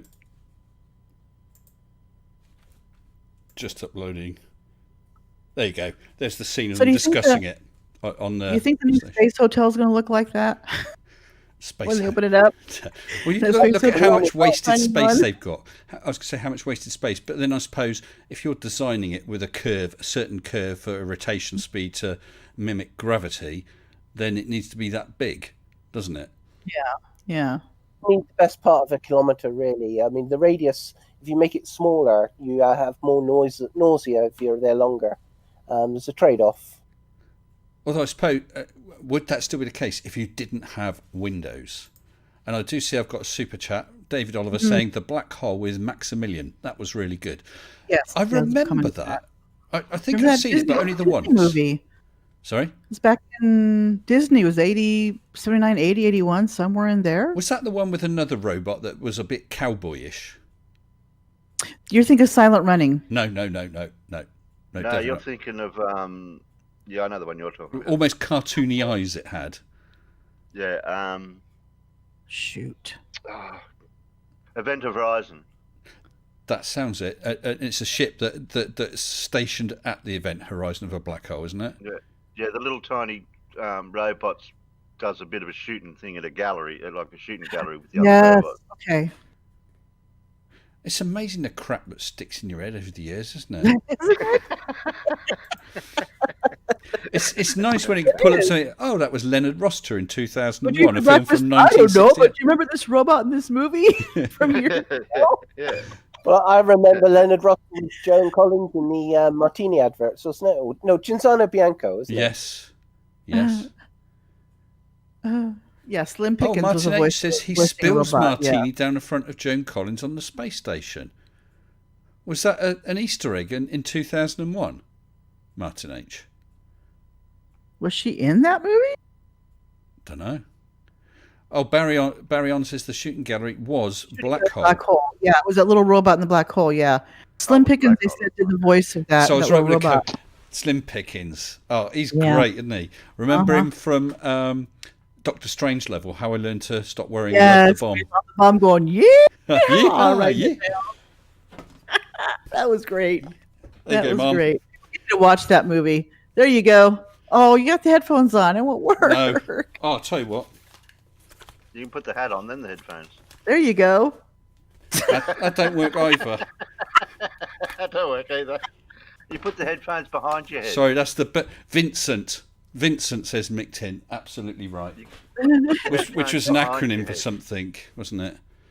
I think so. The headphones behind your head, the band, and then you can put your hat on. That's true. Battle Beyond the Stars. Yes. Oh, yeah. Star Wars. That does sound. It had John Boy in it. It had John Boy in it. Oh, from the Waltons.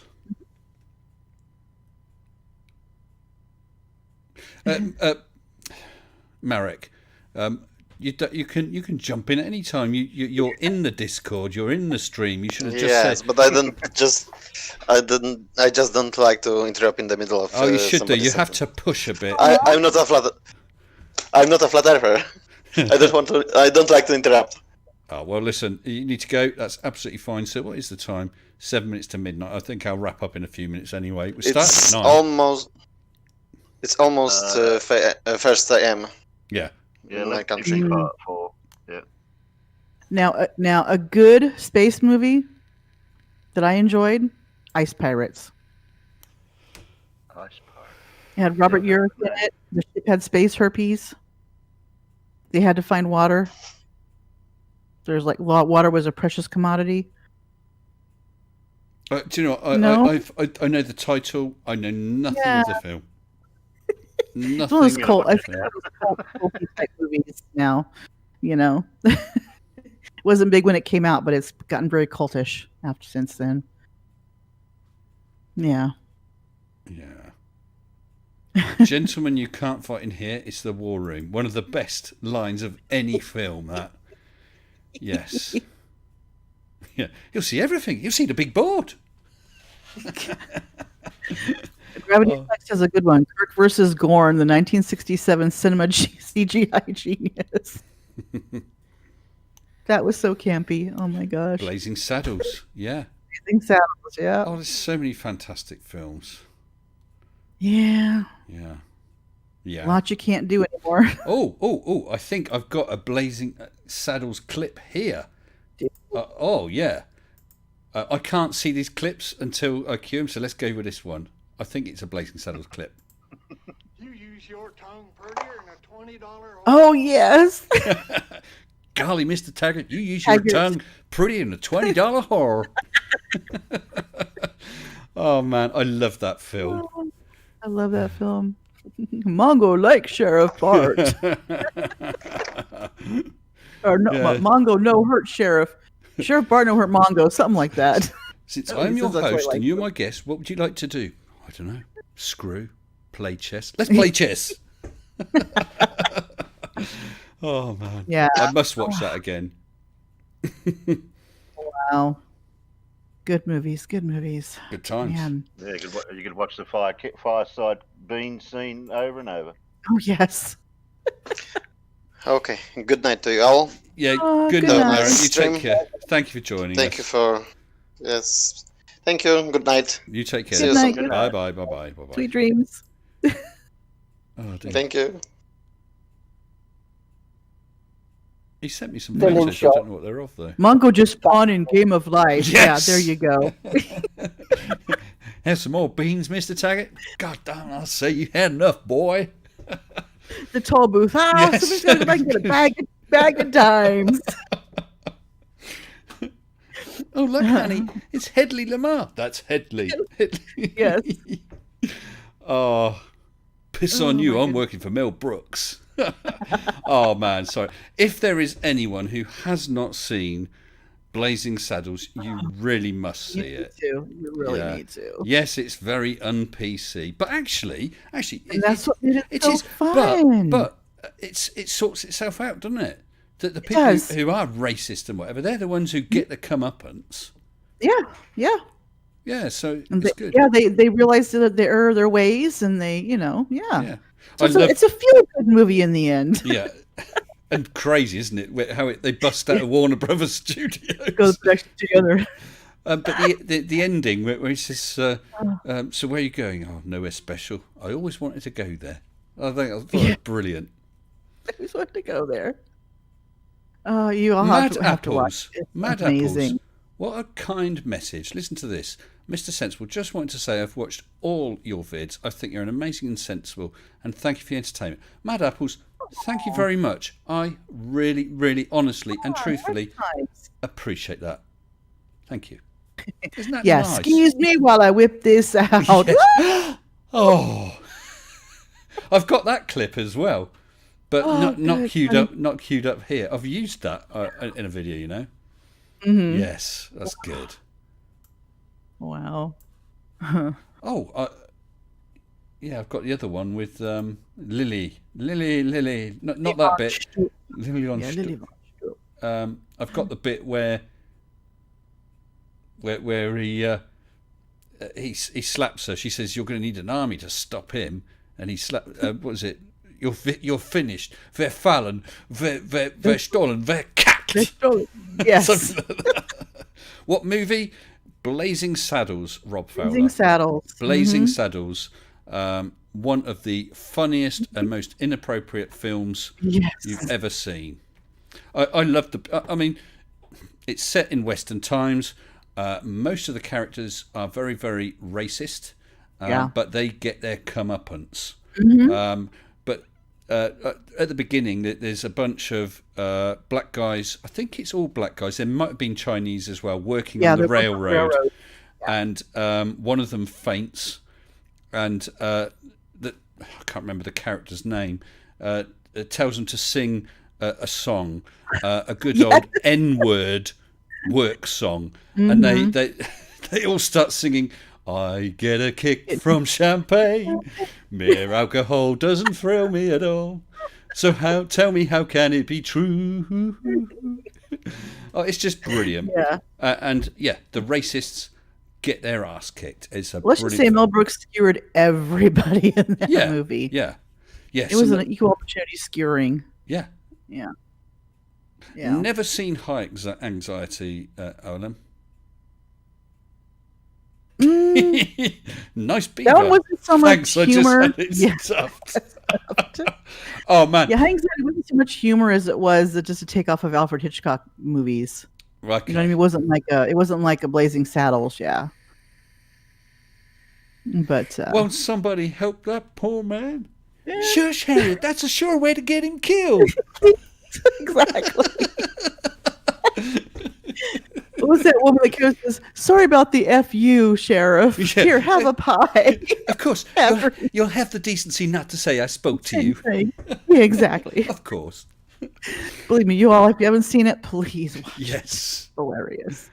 All the Mel Brooks movies are hilarious. Oh, man. We go on all night with Mel so Brooks. I'm just thinking of different things, like where they're hanging all those people and Taggart jumps. There, Taggart. They're just hanging a man and a horse. Can you fit this one in for me? I couldn't possibly until next Tuesday. You're right. Sorry, who else? This tonight is the Mr. Sensible and Globe and Mom Blazing Saddles discussion forum. Yes, Harry Warp. Watch High Anxiety. It's Mel Brooks' rip on Alfred Hitchcock movies. Mel Brooks is known for punching racists in the face. Well, Adam L., thank you for that. That's good to know. And I mean, he metaphorically did that. He metaphorically did that with that film. He's rude. Yeah. Somebody punched a horse in Blazing Saddles. I did. So I don't think that was that was Mongo. That was Mongo, wasn't it? Was it Mongo punched the horse? Yeah. Yeah. But it was a very plastic looking horse. It wasn't a real one. Actually, it was a real horse. No. It was trained. No. Oh, it's when so someone tips the horse over backwards. Do you remember that? That might have been the one that was plasticky. Yeah. But the other, I guess, he just swung just like an acting did a punch. Swing and a miss, he didn't really hit the horse. The horse was trained to do that. Yeah, it's amazing. Oh, I must watch that film again. I've got it on DVD there. Perhaps I should just put it on. We have a DVD of like 12 Mel Brooks movies. Yeah. So yeah.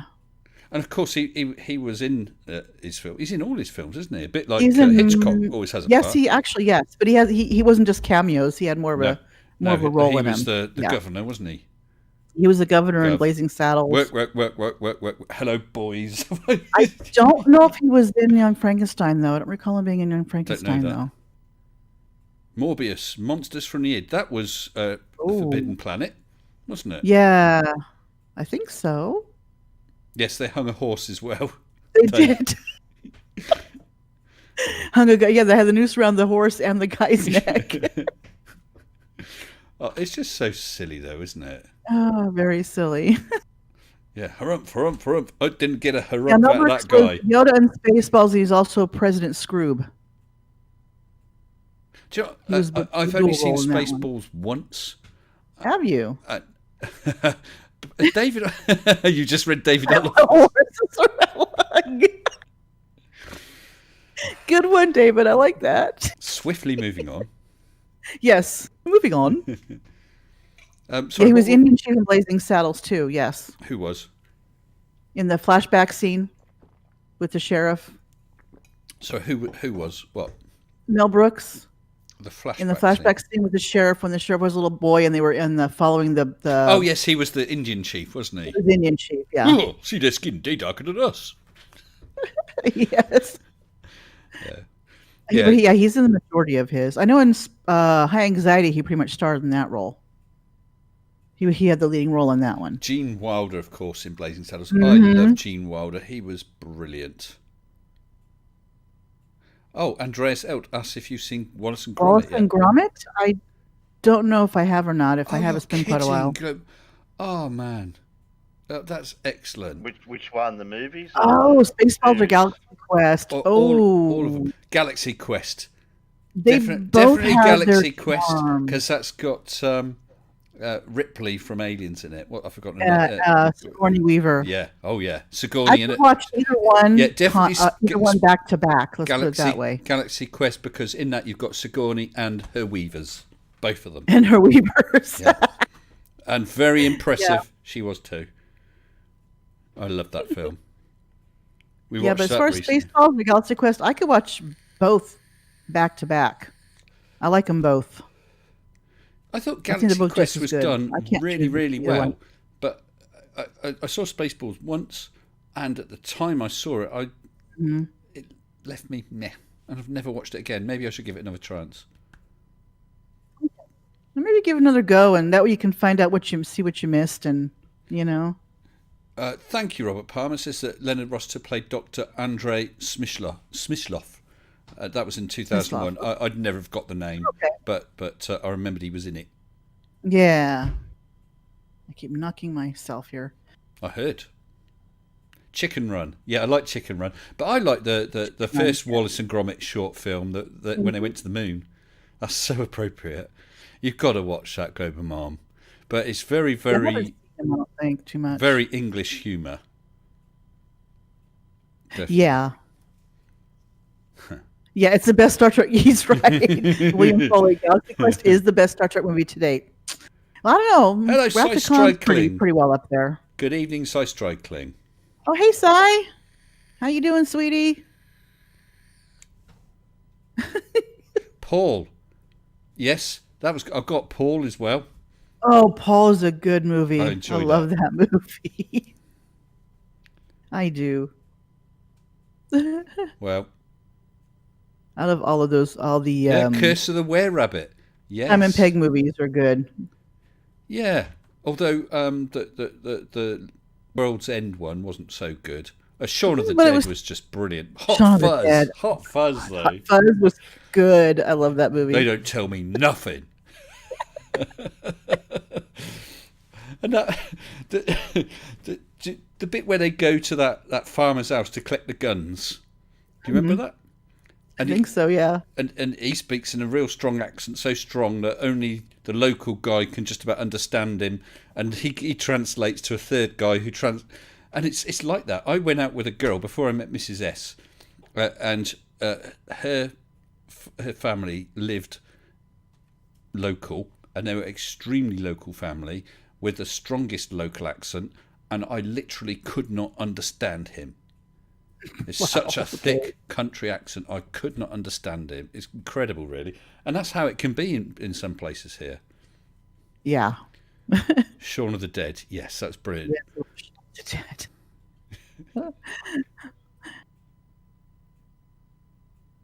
Well, Rob Fowler, have you ever seen the Hitchhiker's Guide TV series? This is honestly, right? Please take this as I mean it. This is not knocking Americans. Americans do have a different sense of humour. Okay, they just do.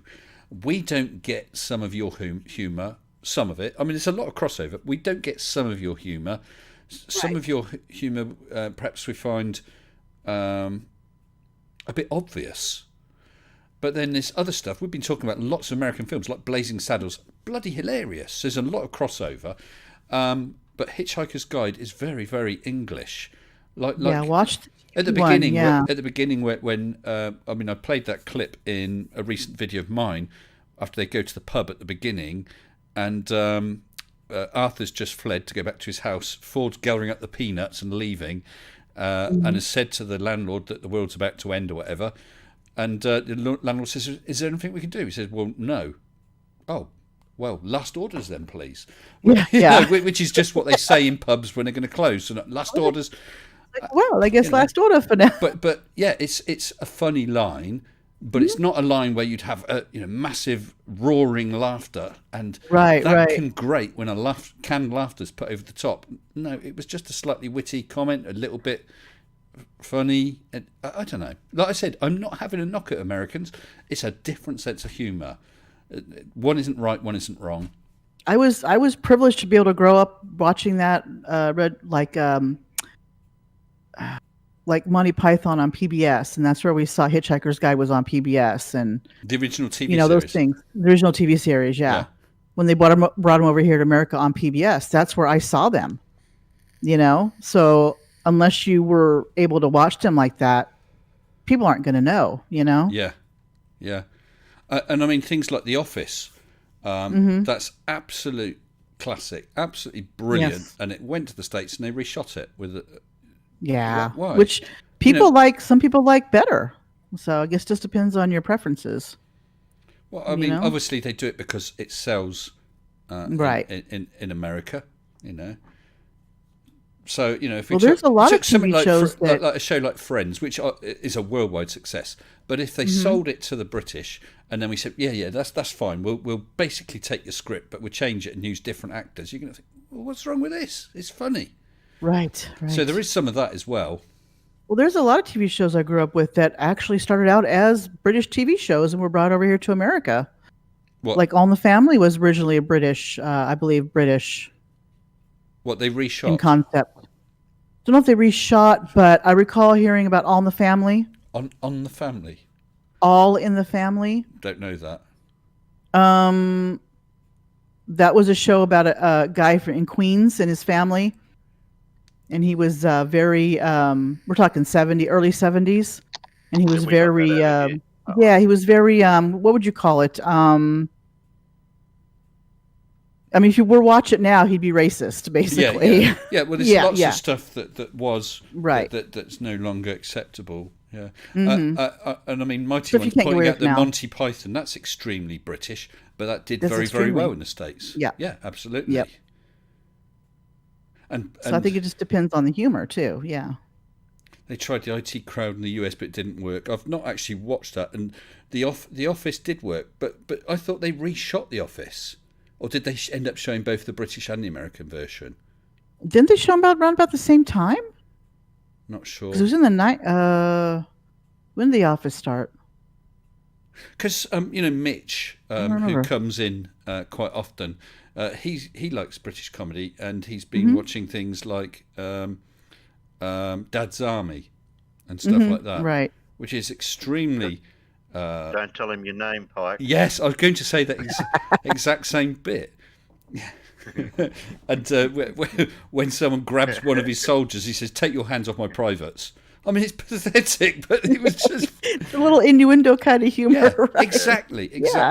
Bit of innuendo. A pompous, a sort of fat, middle-aged, pompous man. It's a brilliant character. Brilliant. I'm just trying to think of a standalone Australian humorous type TV shows. We had them back in the day, but like there was Kingswood Country and Paul Hogan show and all that. And Paul Hogan. Now I love Paul Hogan. Can I just say, Martin H. actually met Hot Black Desiato. Wonderful, Martin. I know who Hot Black is, and there are still Hot Black Desiato estate agents in London. And wow, okay. Do you know who Hot Black Desiato is, Glenmore? No, but Hot Black Desiato. From how you're sounding. Yeah, what it is when Douglas Adams was writing Hitchhiker's Guide, he was looking for a good name for a character. He was on a bus and he passed an estate agent's, a realtor's, called Hot Black Desiato. So he thought that sounded like a great name. So Hot Black Desiato is the singer, the leader of the band Disaster Area, the ones who crash a ship into a sun at the end of the concert in Hitchhiker's Guide to the Galaxy. Okay. Yeah. Okay. He's the guy who was spending a year dead for tax reasons at the restaurant. Okay, I got it now. Can you believe we're explaining this crap to each other?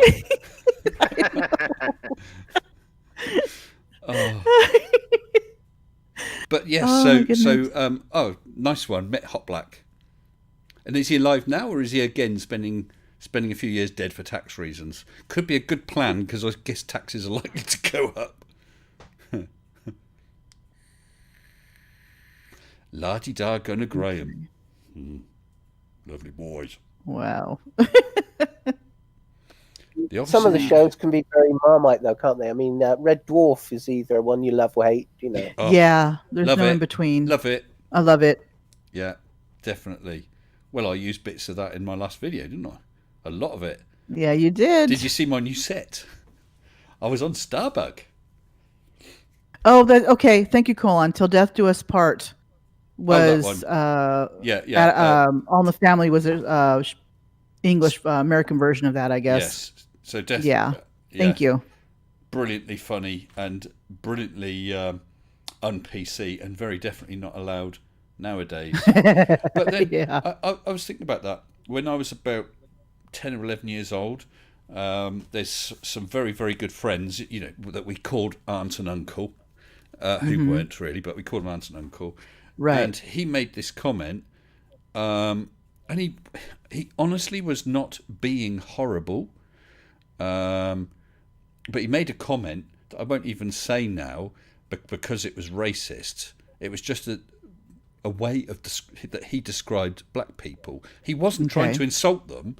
It's just like you might say, "Oh, that blonde woman." He said this about black people. Okay. So you know, he wasn't trying to be rude. He wasn't trying to be insulting. But even then, I thought, "Oh my goodness, you can't say that." But he was brought up as that's perfectly acceptable, just like it's perfectly acceptable to say, "Oh, that blonde lady over there." You wouldn't think twice about that, whether that's because that's what you were raised with. Yeah. Yeah. I suspect it was like a term from Love Thy Neighbour. They used a lot of terms in that. Probably. So at one time, apparently Jeff Hot Black Desiato really is dead. He caught AIDS in the early days. Thank you for letting us know, Martin. Yeah, the American Red Dwarf didn't do very well. But then again, sometimes they don't. Because they changed the humour. I mean, a lot of it... Yeah, unfortunately, that's what happened. But then I can understand where jokes don't translate, because if there's a joke about something that is very British, then what are they going to do? You know, right? If it's just not understandable. If it was a joke about fags, as in cigarettes, which is what cigarettes. But you know, if they were using the term fags because they're talking about cigarettes, like not when I was smoking, I'm just popping out for a fag.